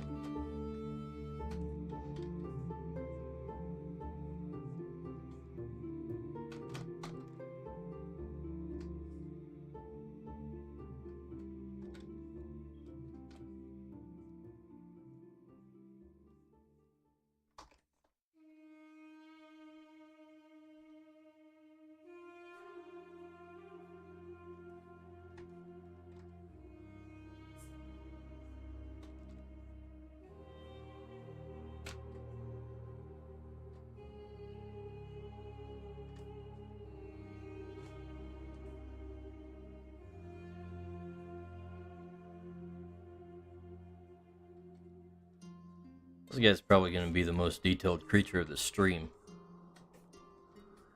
He's got a lot of little design features.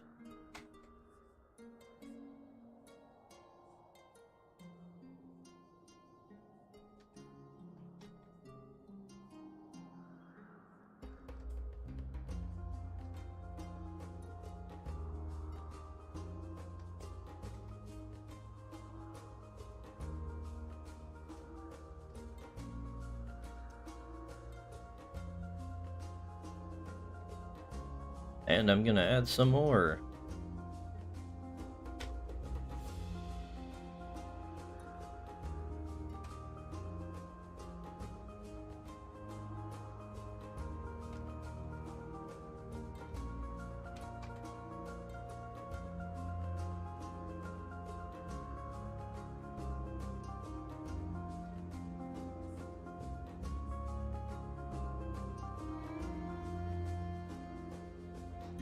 You know what? I'm not even sure if I want to give him those eyelids.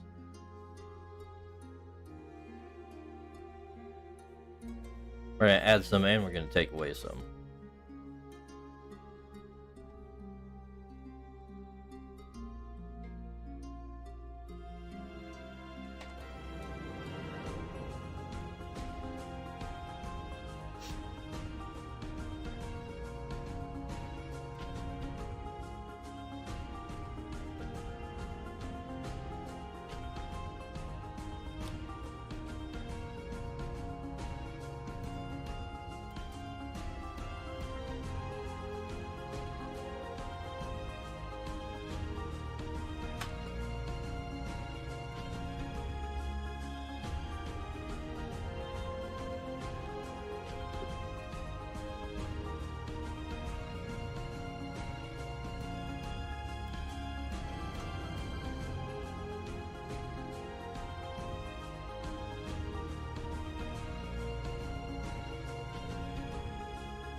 And this image is so blurry.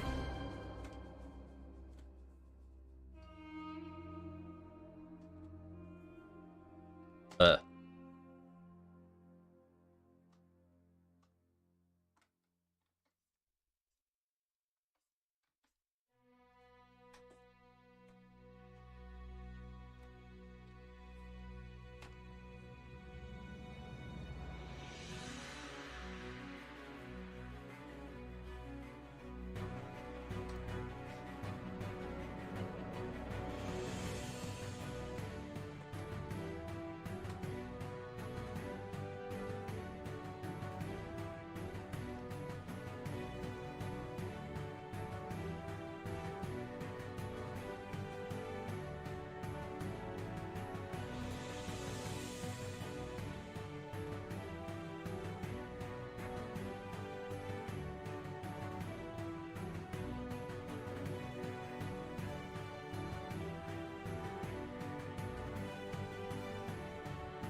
Ugh.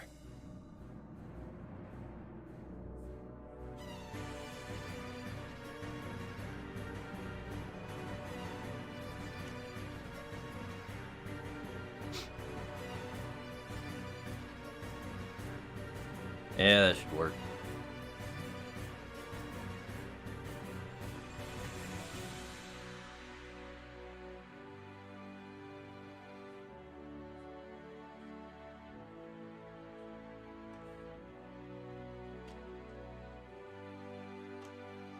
Not too sure how I feel about his feet as drawn.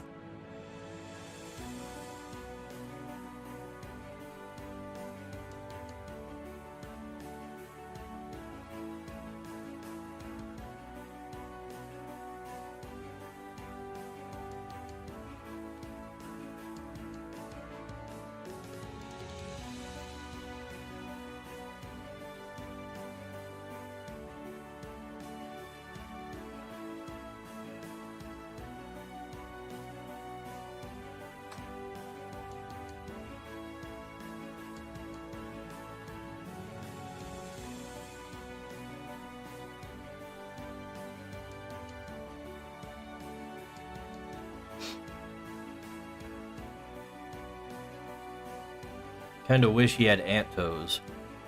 I don't really want to draw them, though. That's the main thing right now. Is my lazy.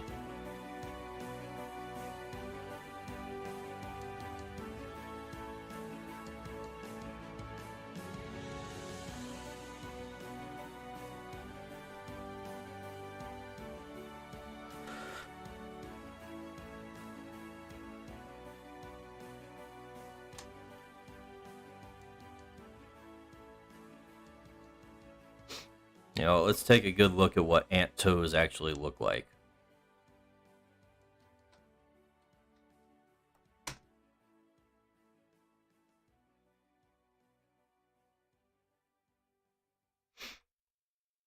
Okay, I've got real detailed electron microscope images, and then ants crawling on actual people's feet are what's coming up in search.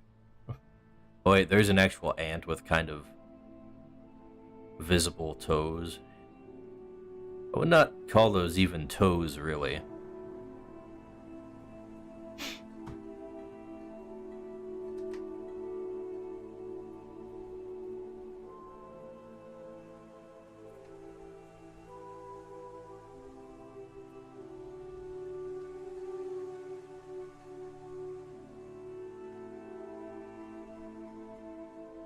So maybe if we just do like so.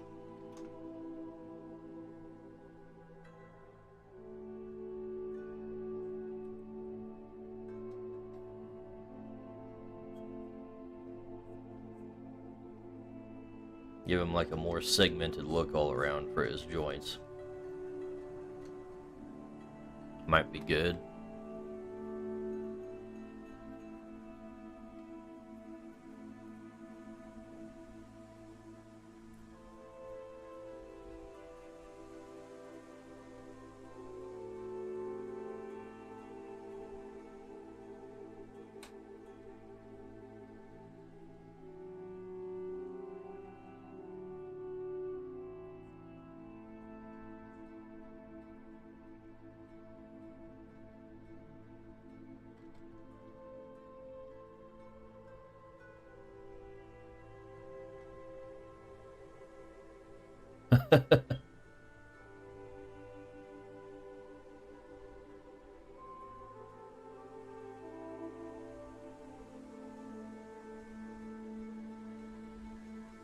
Yeah, the close-ups of ant toes are kind of creepy. And also, the pictures of people with ants on their toes. That's also kind of creepy. I would not be okay with having ants all over my toes.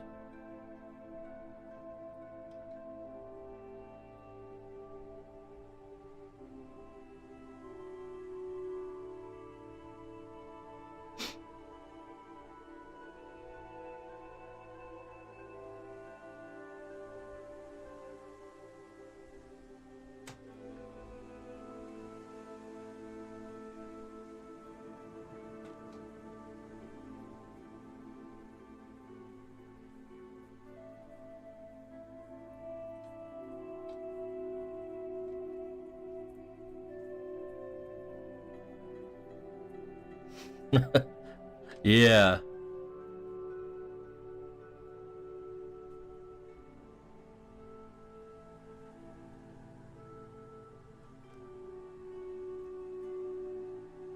Who are these weirdos that actually posed for these images?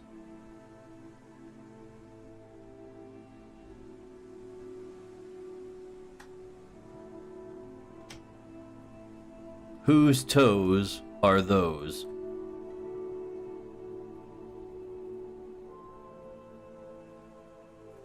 Actually, it kind of looks fake. Not gonna lie. Some of these ants don't appear to have proper 3D mass.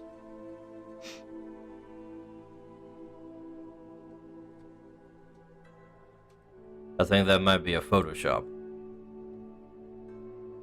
Still creepy.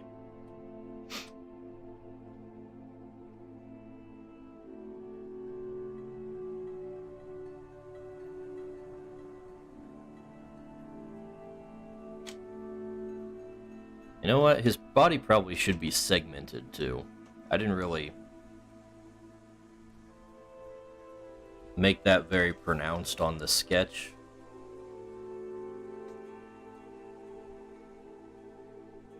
That was the intent.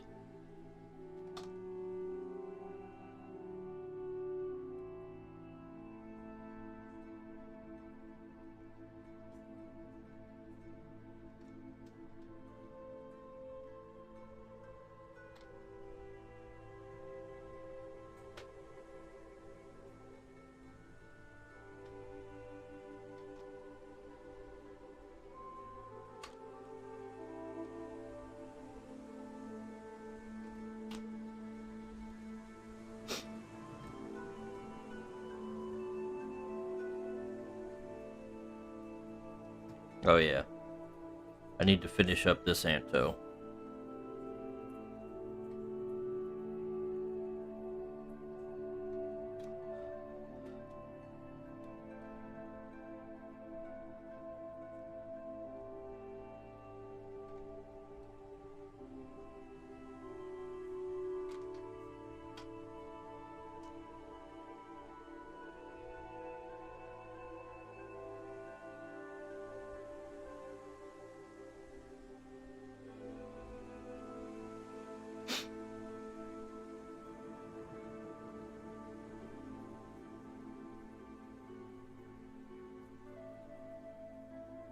Alright, this thing is completely positioned wrong. But I'm just gonna draw it on there and then move it. Because I don't feel like freehanding it.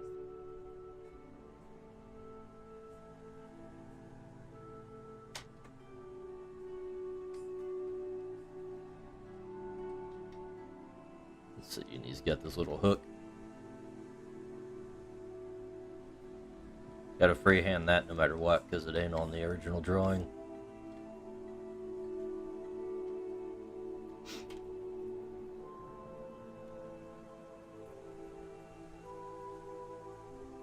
Actually, we could probably segment that too.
Alright, now this whole thing needs to be moved over like so.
Now what? I'm thinking the segmentation needs to happen here.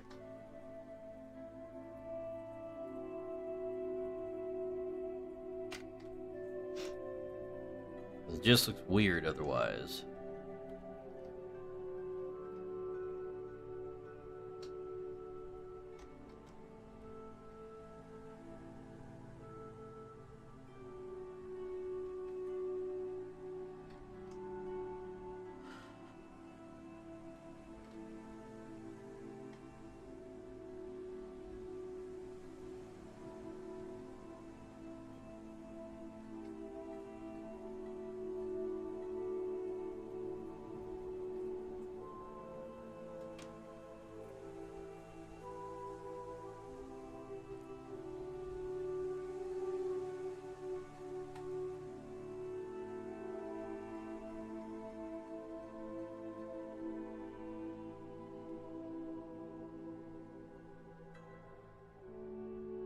Would I ever consider streaming or writing a setting guide?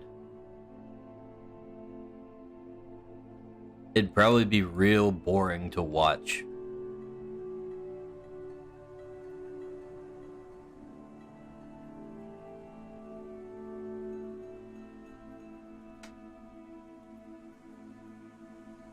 You know what? I realized something about the legs. I've thought about doing streams of me just working on things that's not art. But it kind of feels like, well, one, it's kind of a waste of a stream because I only have a certain amount of time that I can really fit streaming in my schedule. But also, I'm usually not just working on stuff like that at any given time.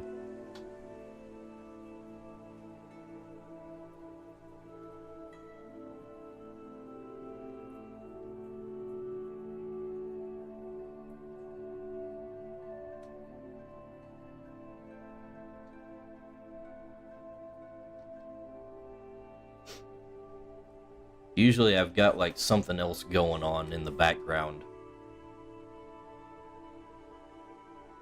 that's helping me kind of work.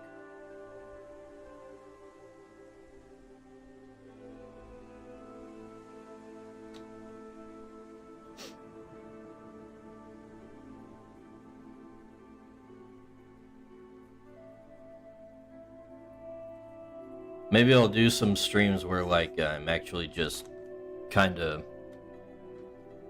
formatting things.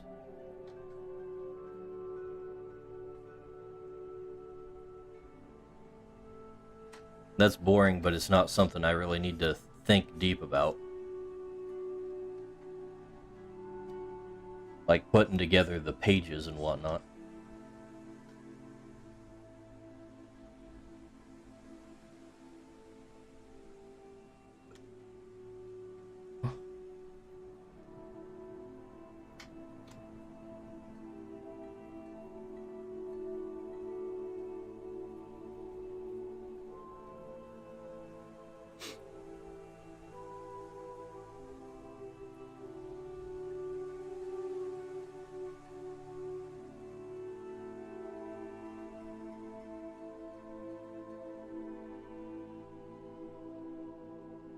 Are the Verdant Order characters supposed to be playable? No, not really.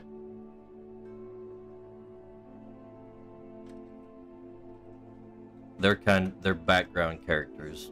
They're like they're the NPCs.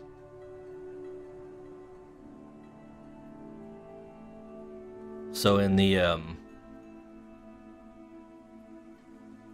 first setting guide, it's gonna detail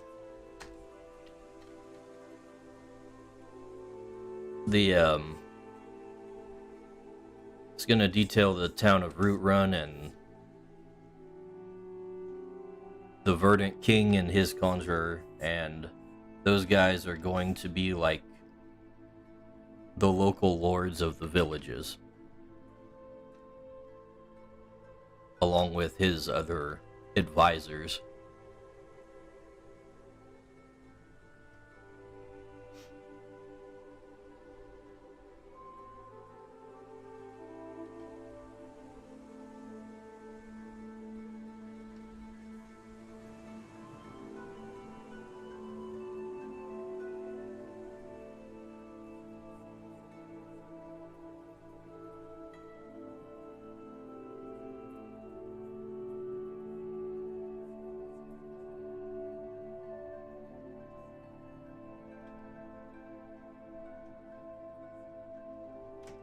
One thing I'm trying to do with the NPC characters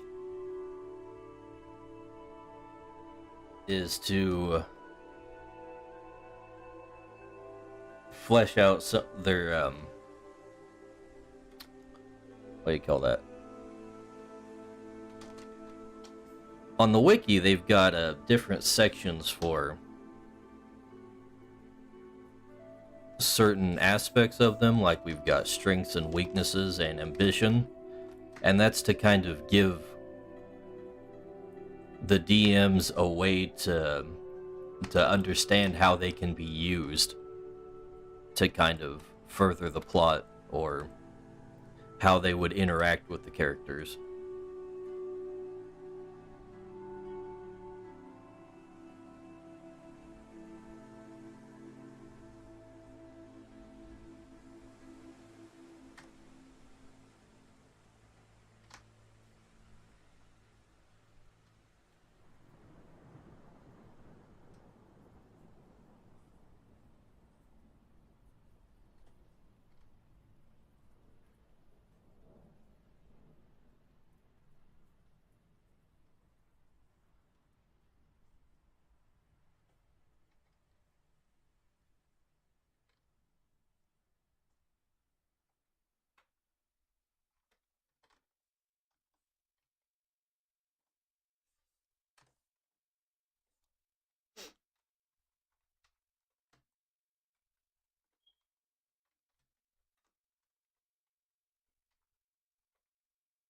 Hmm.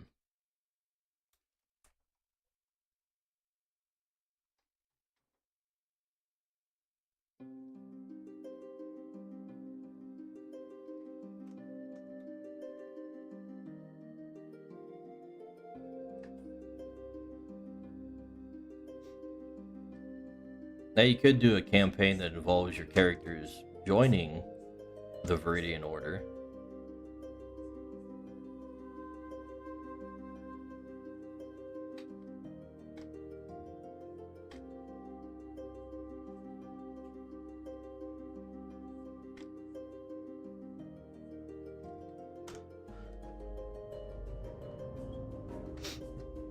Stuff like that would be interesting in order to tie your characters into the world. Or they could start out as a member. I'll have to think of some, like, perks or something that you could get from that.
Alright.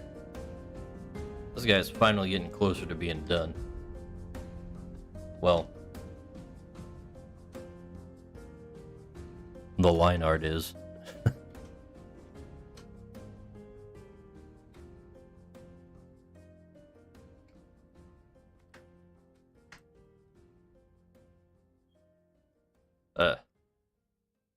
This here.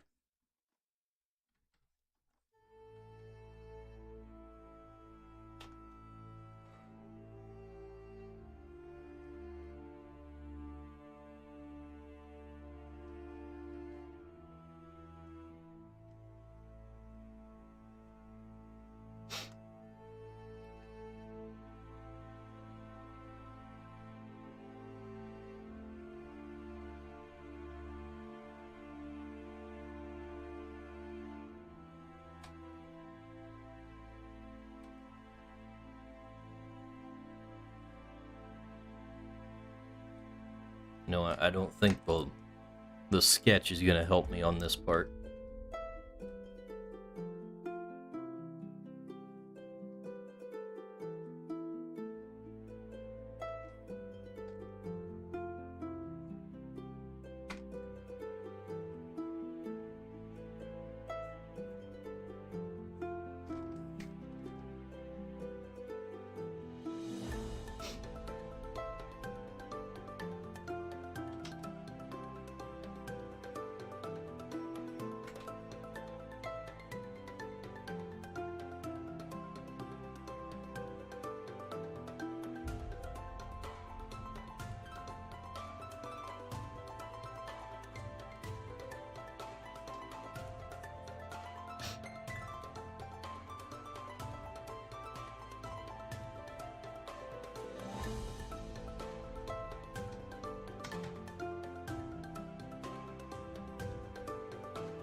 I still need to make a fourth guy for the Viridian Order, by the way.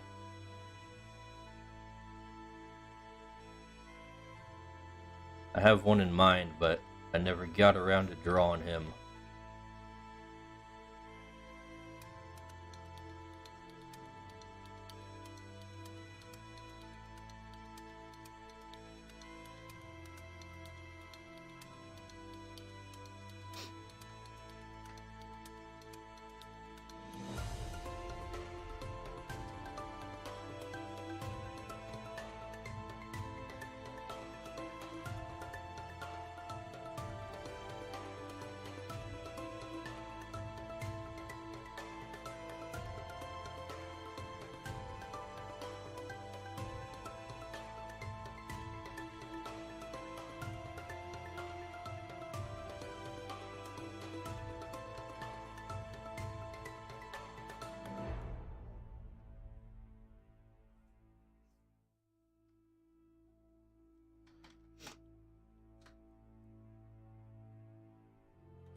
Yeah, IRL fire ants are bad news.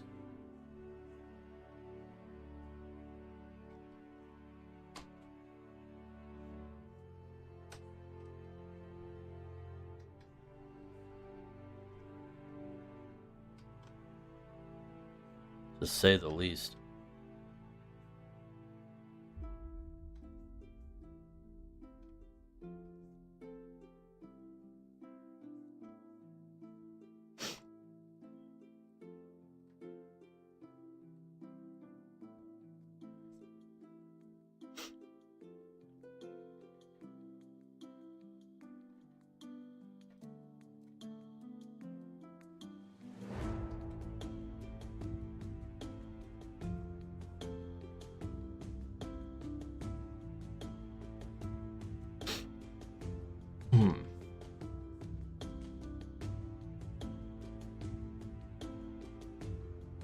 Alright, now I just have to do it again.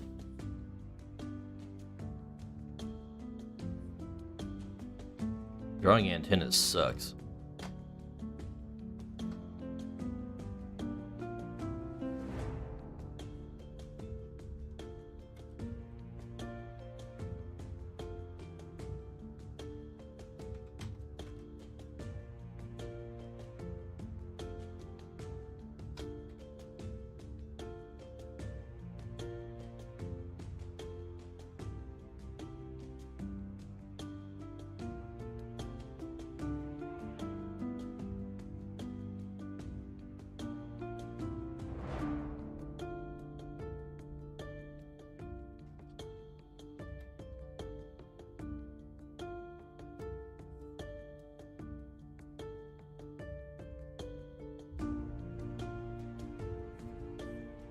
About like so.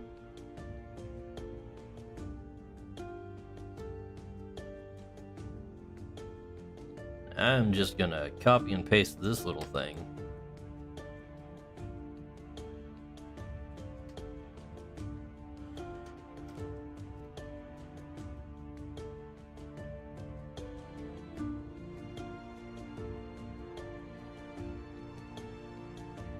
Do these guys have a queen? No, they do not. I don't think any kind of creature would have like that kind of hive structure, unless maybe it's for like it's one of the minions of a mythic creature. That would make sense. If the mythic creature is like the queen. But these guys are just regular normal creatures. Well, as normal as creatures are.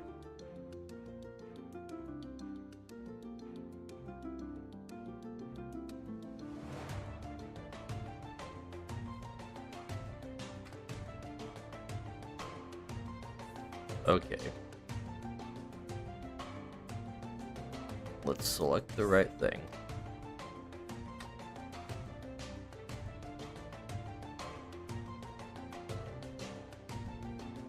So even though these guys are insect-like, they'd behave more like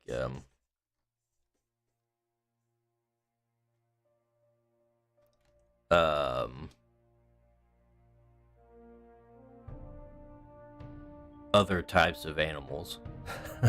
I guess for less of a I can't even think of what the words. I'm in the zone, I'm in the art zone, I can't word right now. I can only art. For lack of a better term, that's the phrase I'm looking for.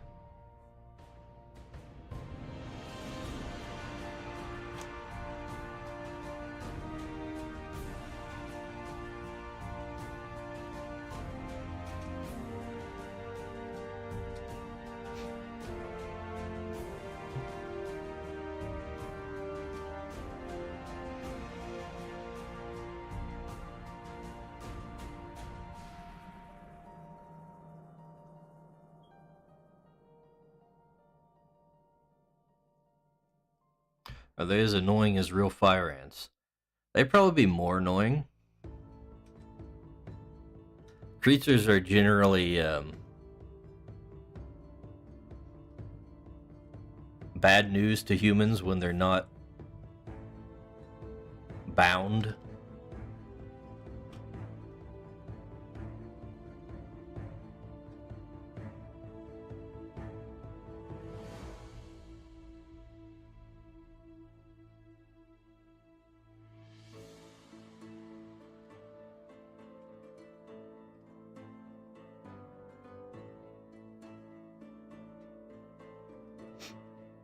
These guys probably would stick to living underground, though.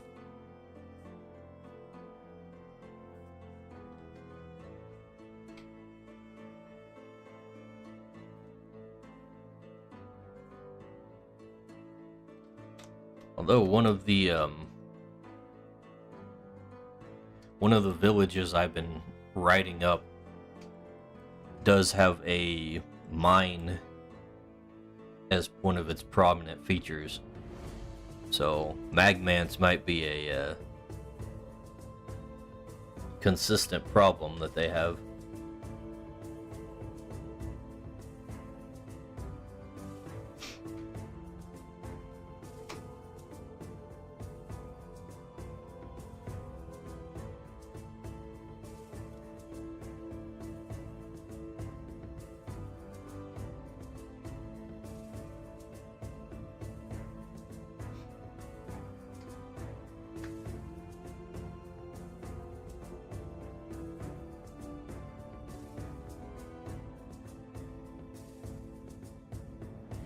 Now, I think I'll make these guys darker.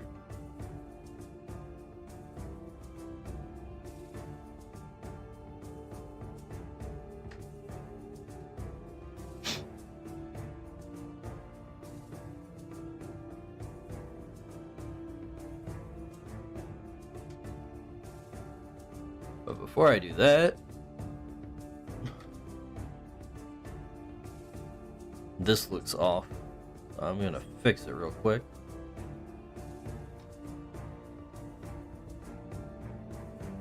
Get it a little more consistent with the other side.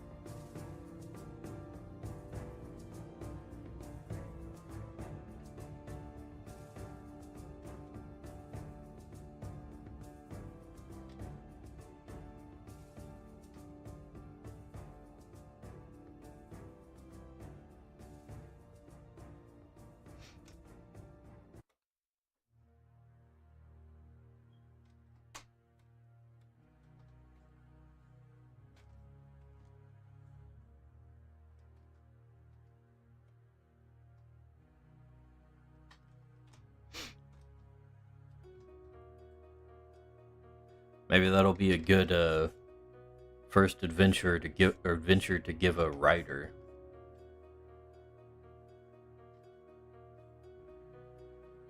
Magma infestation in the mines of Ironwheel. Gotta be dealt with before the miners go back down there. Or maybe there's miners trapped down there with the magmants. Lots of ways you could take that.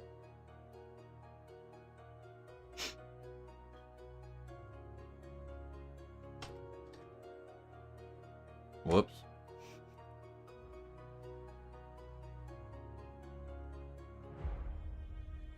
That might be too dark.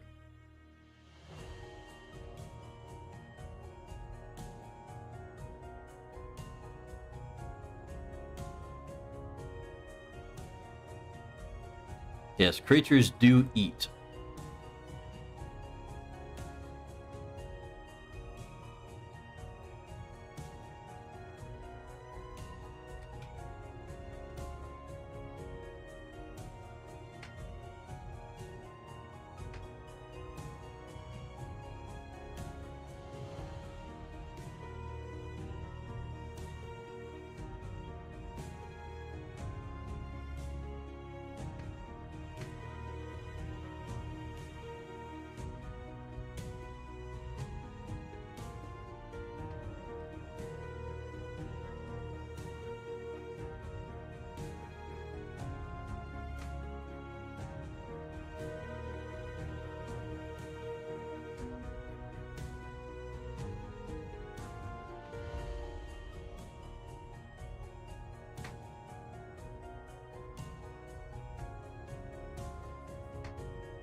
Maybe the miners could be mining for a subterranean sub-creature.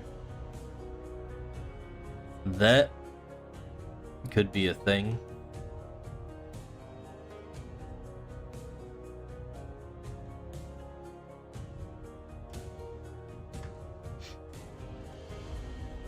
I think the distinction between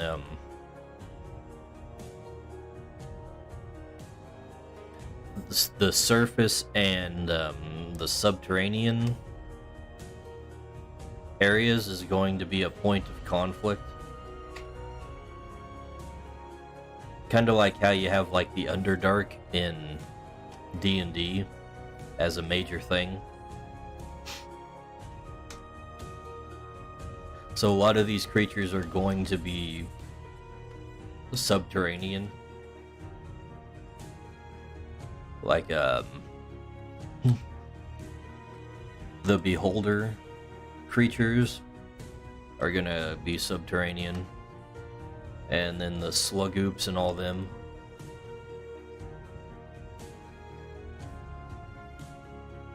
And then these guys, of course.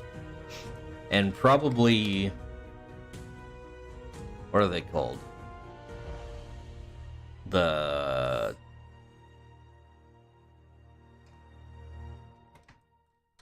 Toxoloid family. I don't think they're on the wiki. I'll bring them up here.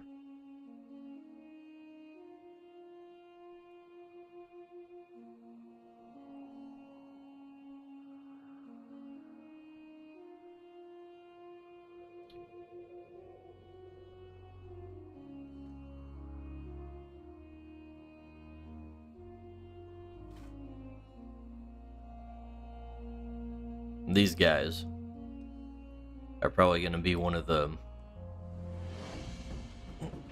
common subterranean creatures.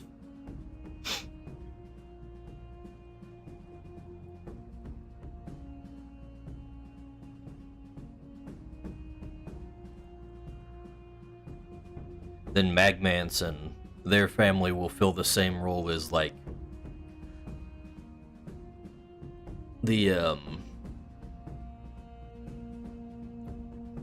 kind of moth ones that you see on the surface, like Noctilus or Gumbo? Yeah, Gumbo. So they'll be more on the weak side, but they'll metamorphose faster.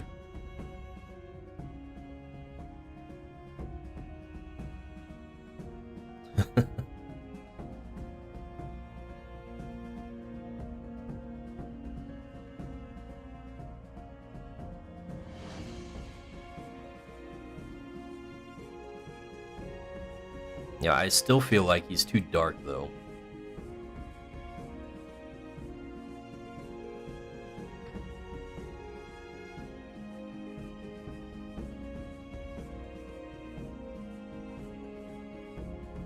Maybe if we saturate him a little more.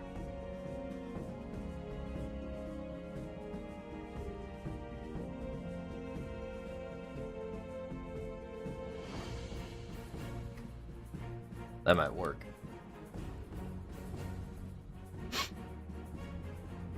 Don't have to think much about the colors on this guy.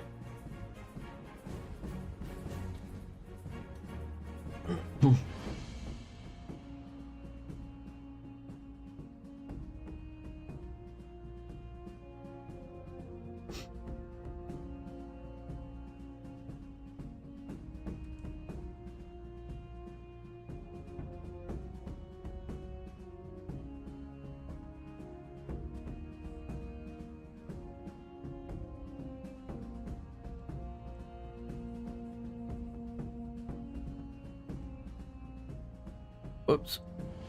No, don't lock the layer.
It's kind of annoying how I've got my tablet positioned. Got a big old glare on it. It's hard to see some of the details in the dark art. The dark art. Alright, highlight time.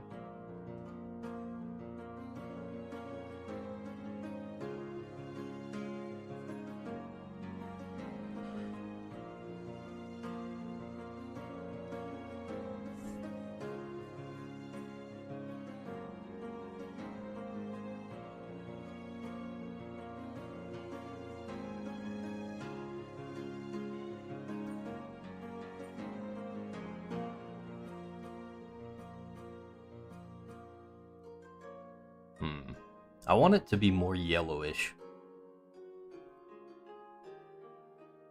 I'm not entirely sure how to go about doing that.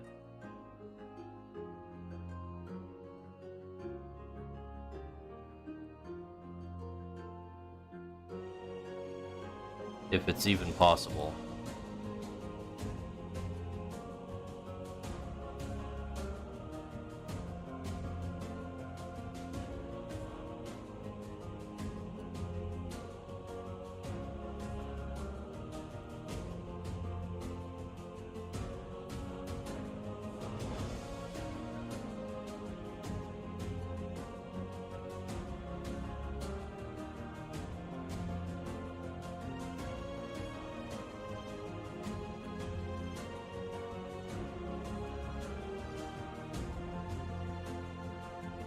That might work.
Okay.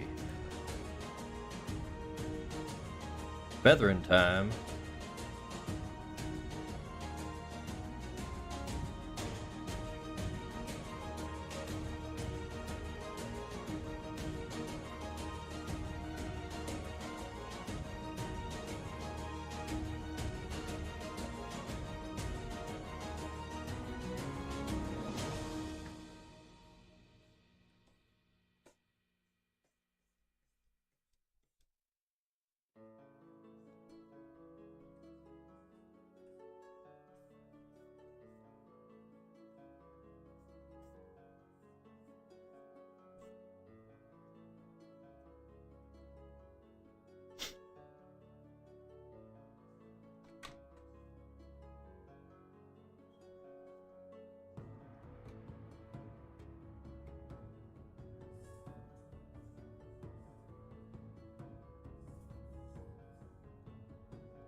And let's put some more major highlights on it there.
Whoops.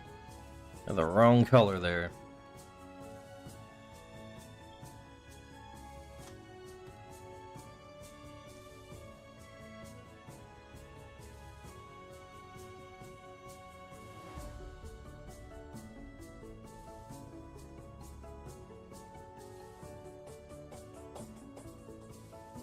Don't need anything on that one.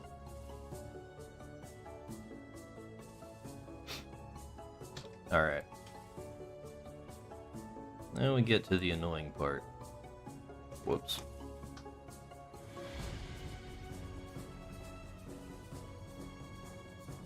I think I'll just use the selection tool.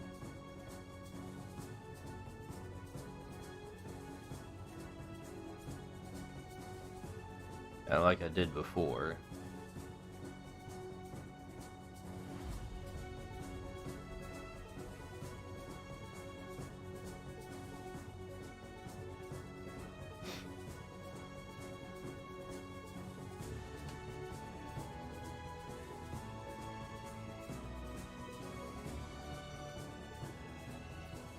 Whoops. I got too many tabs open in here.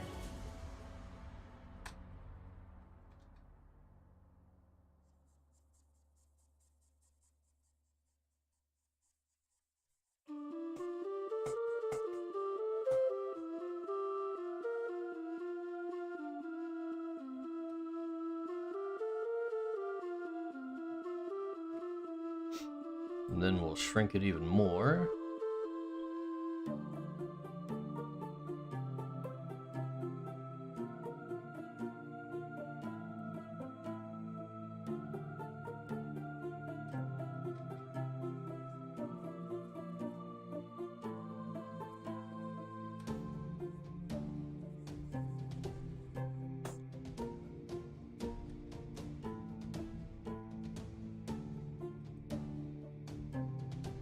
Alright, now we can go in there and feather it out.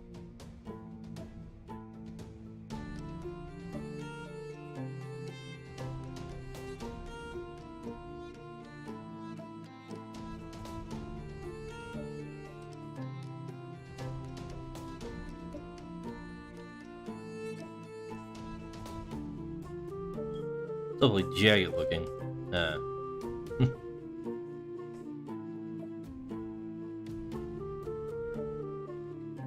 Oh yeah.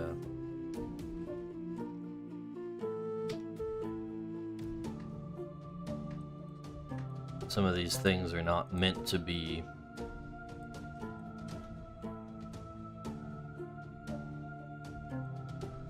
fully shrunken down.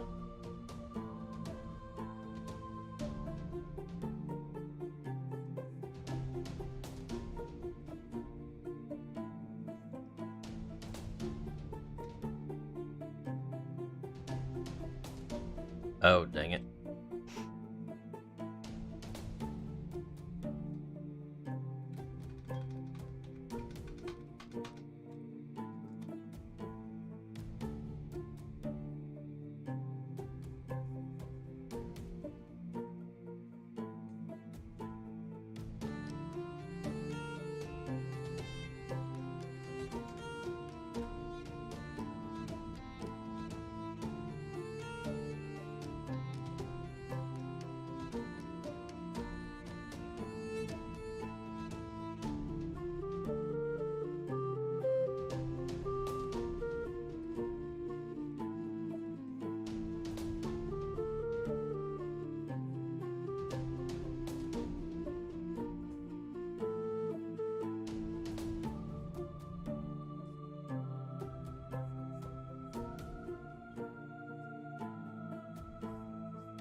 Yeah, I think the lightest parts need to be a lot smaller in this area.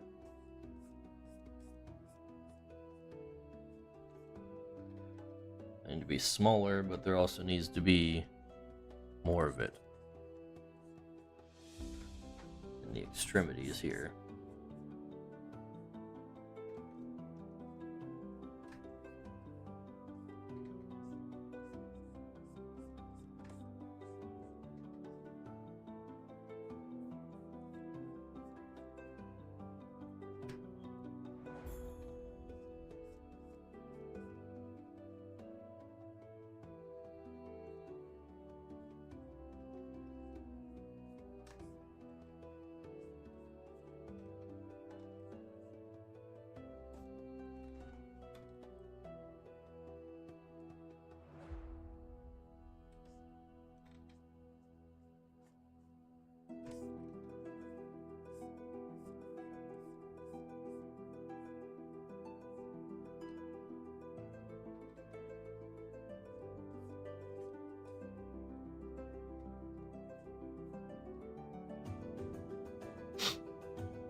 Alright.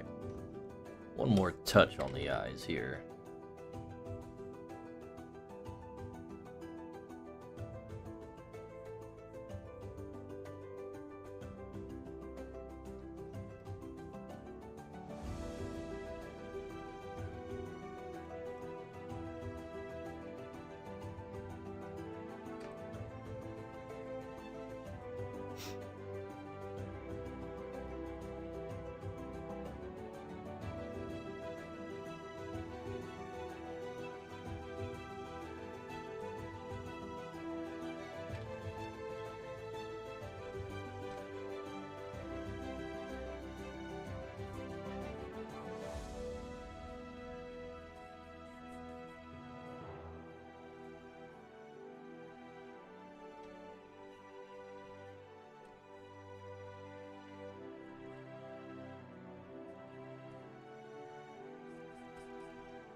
Okay.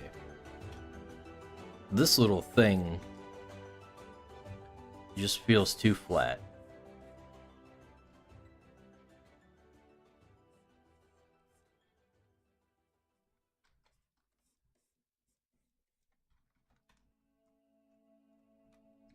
Alright, a little bit of that there.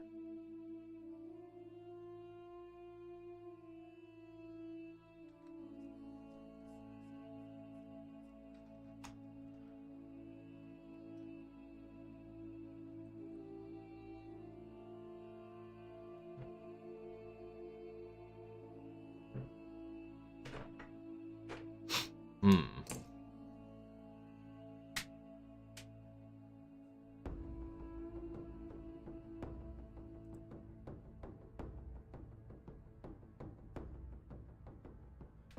You know what? He needs a colored outline.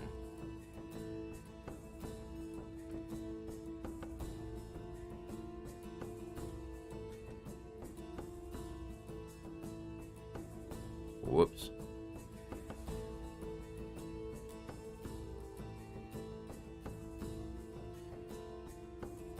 Oh. Didn't even have another layer.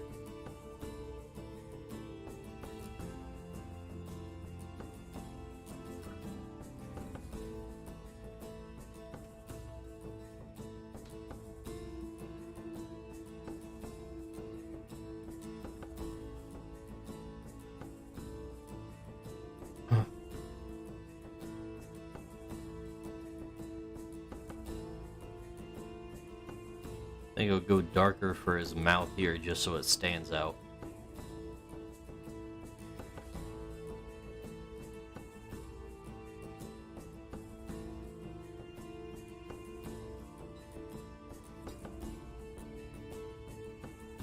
And for some of his underbelly.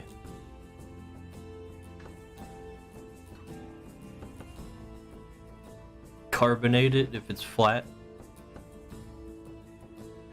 I don't think carbonated ants would do so well.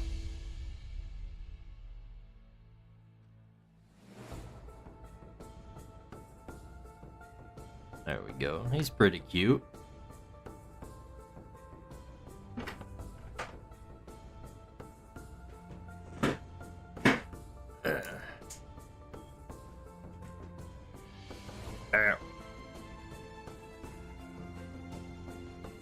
This is kind of an uncomfortable way for me to sit. When did leaning back in your chair start to hurt?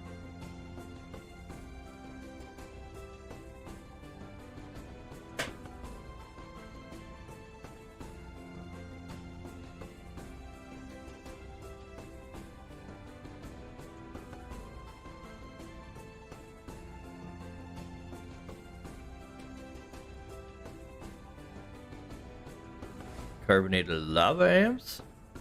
I don't know. I'm not sold on that.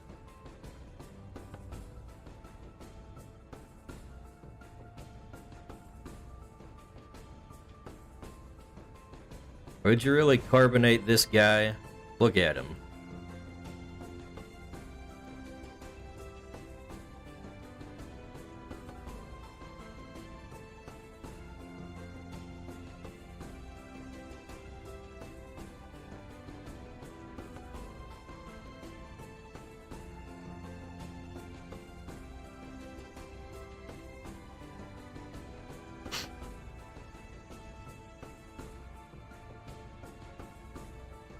It needs a darker background, though.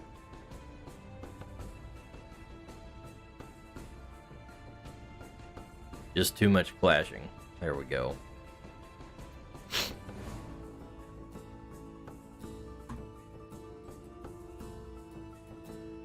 think he's done. And we already got a name for him, too. That's nice.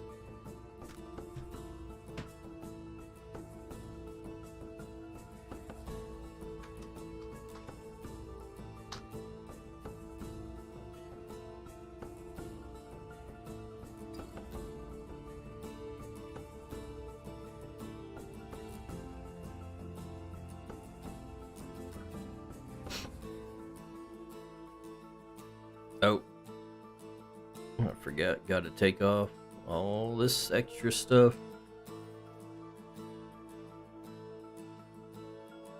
before I save them as the PNG.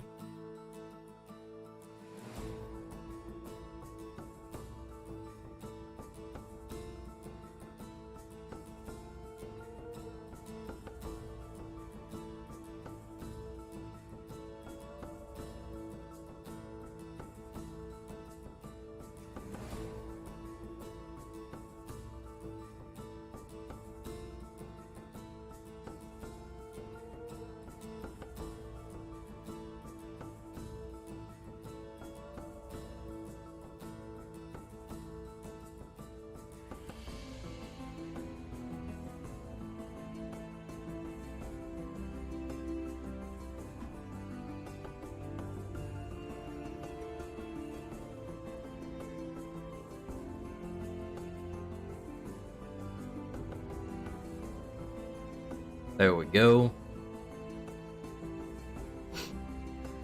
Everybody's in the right proportions and has the right line widths and everything.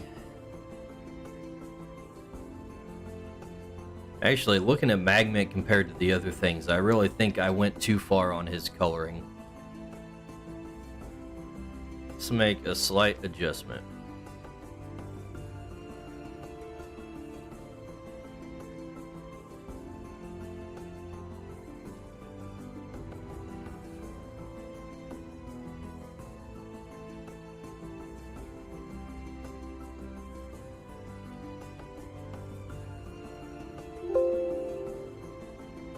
Yeah.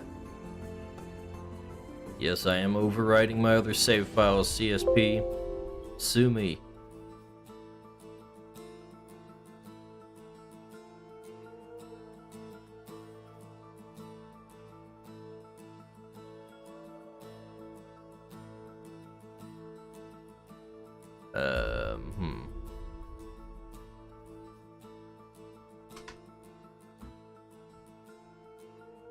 What's my opinion on asymmetrical designs?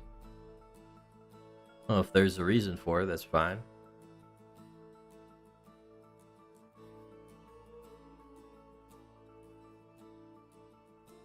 Whoops.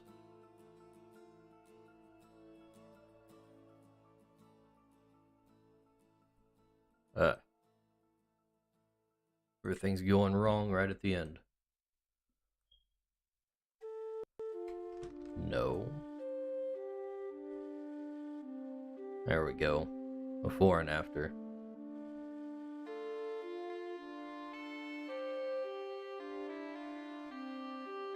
Can't tell a whole lot of difference.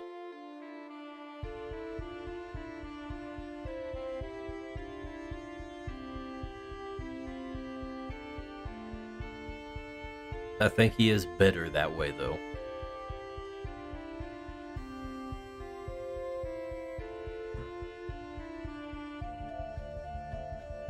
Hey, Dingus!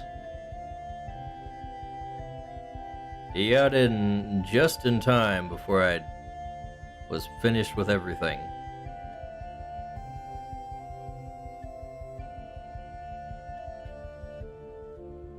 And thanks for the raid.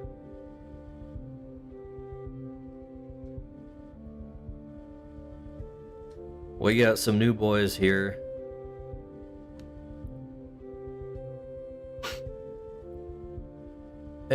To go with the one on the screen right now, actually. Let's get him on.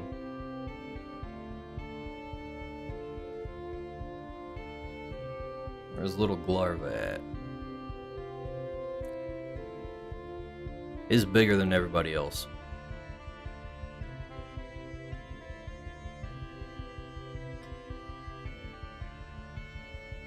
There we go, the gang's all here.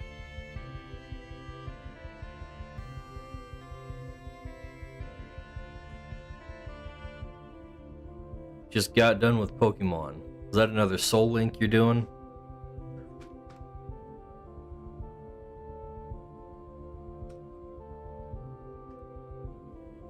I assume it's not the new ones.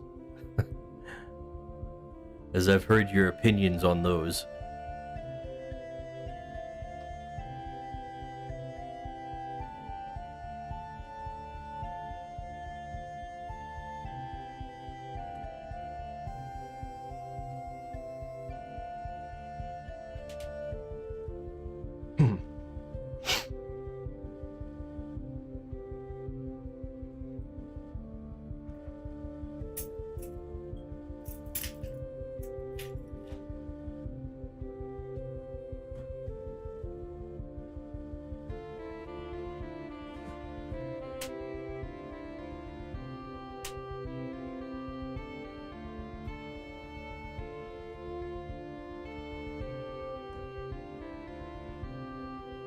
Well, let's see. Over 3 hours into it? Almost 3.5. Alright, probably about time for me to call it quits here. It's lunchtime for the night shift crew. So, hello.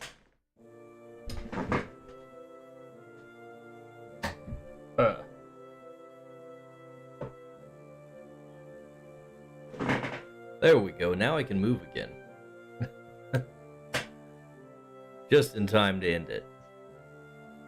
Thanks for watching, guys. I'll see y'all later. Who knows what I'll be doing next? Probably whatever. I have no idea. we play it by ear on this channel. Anyways, bye.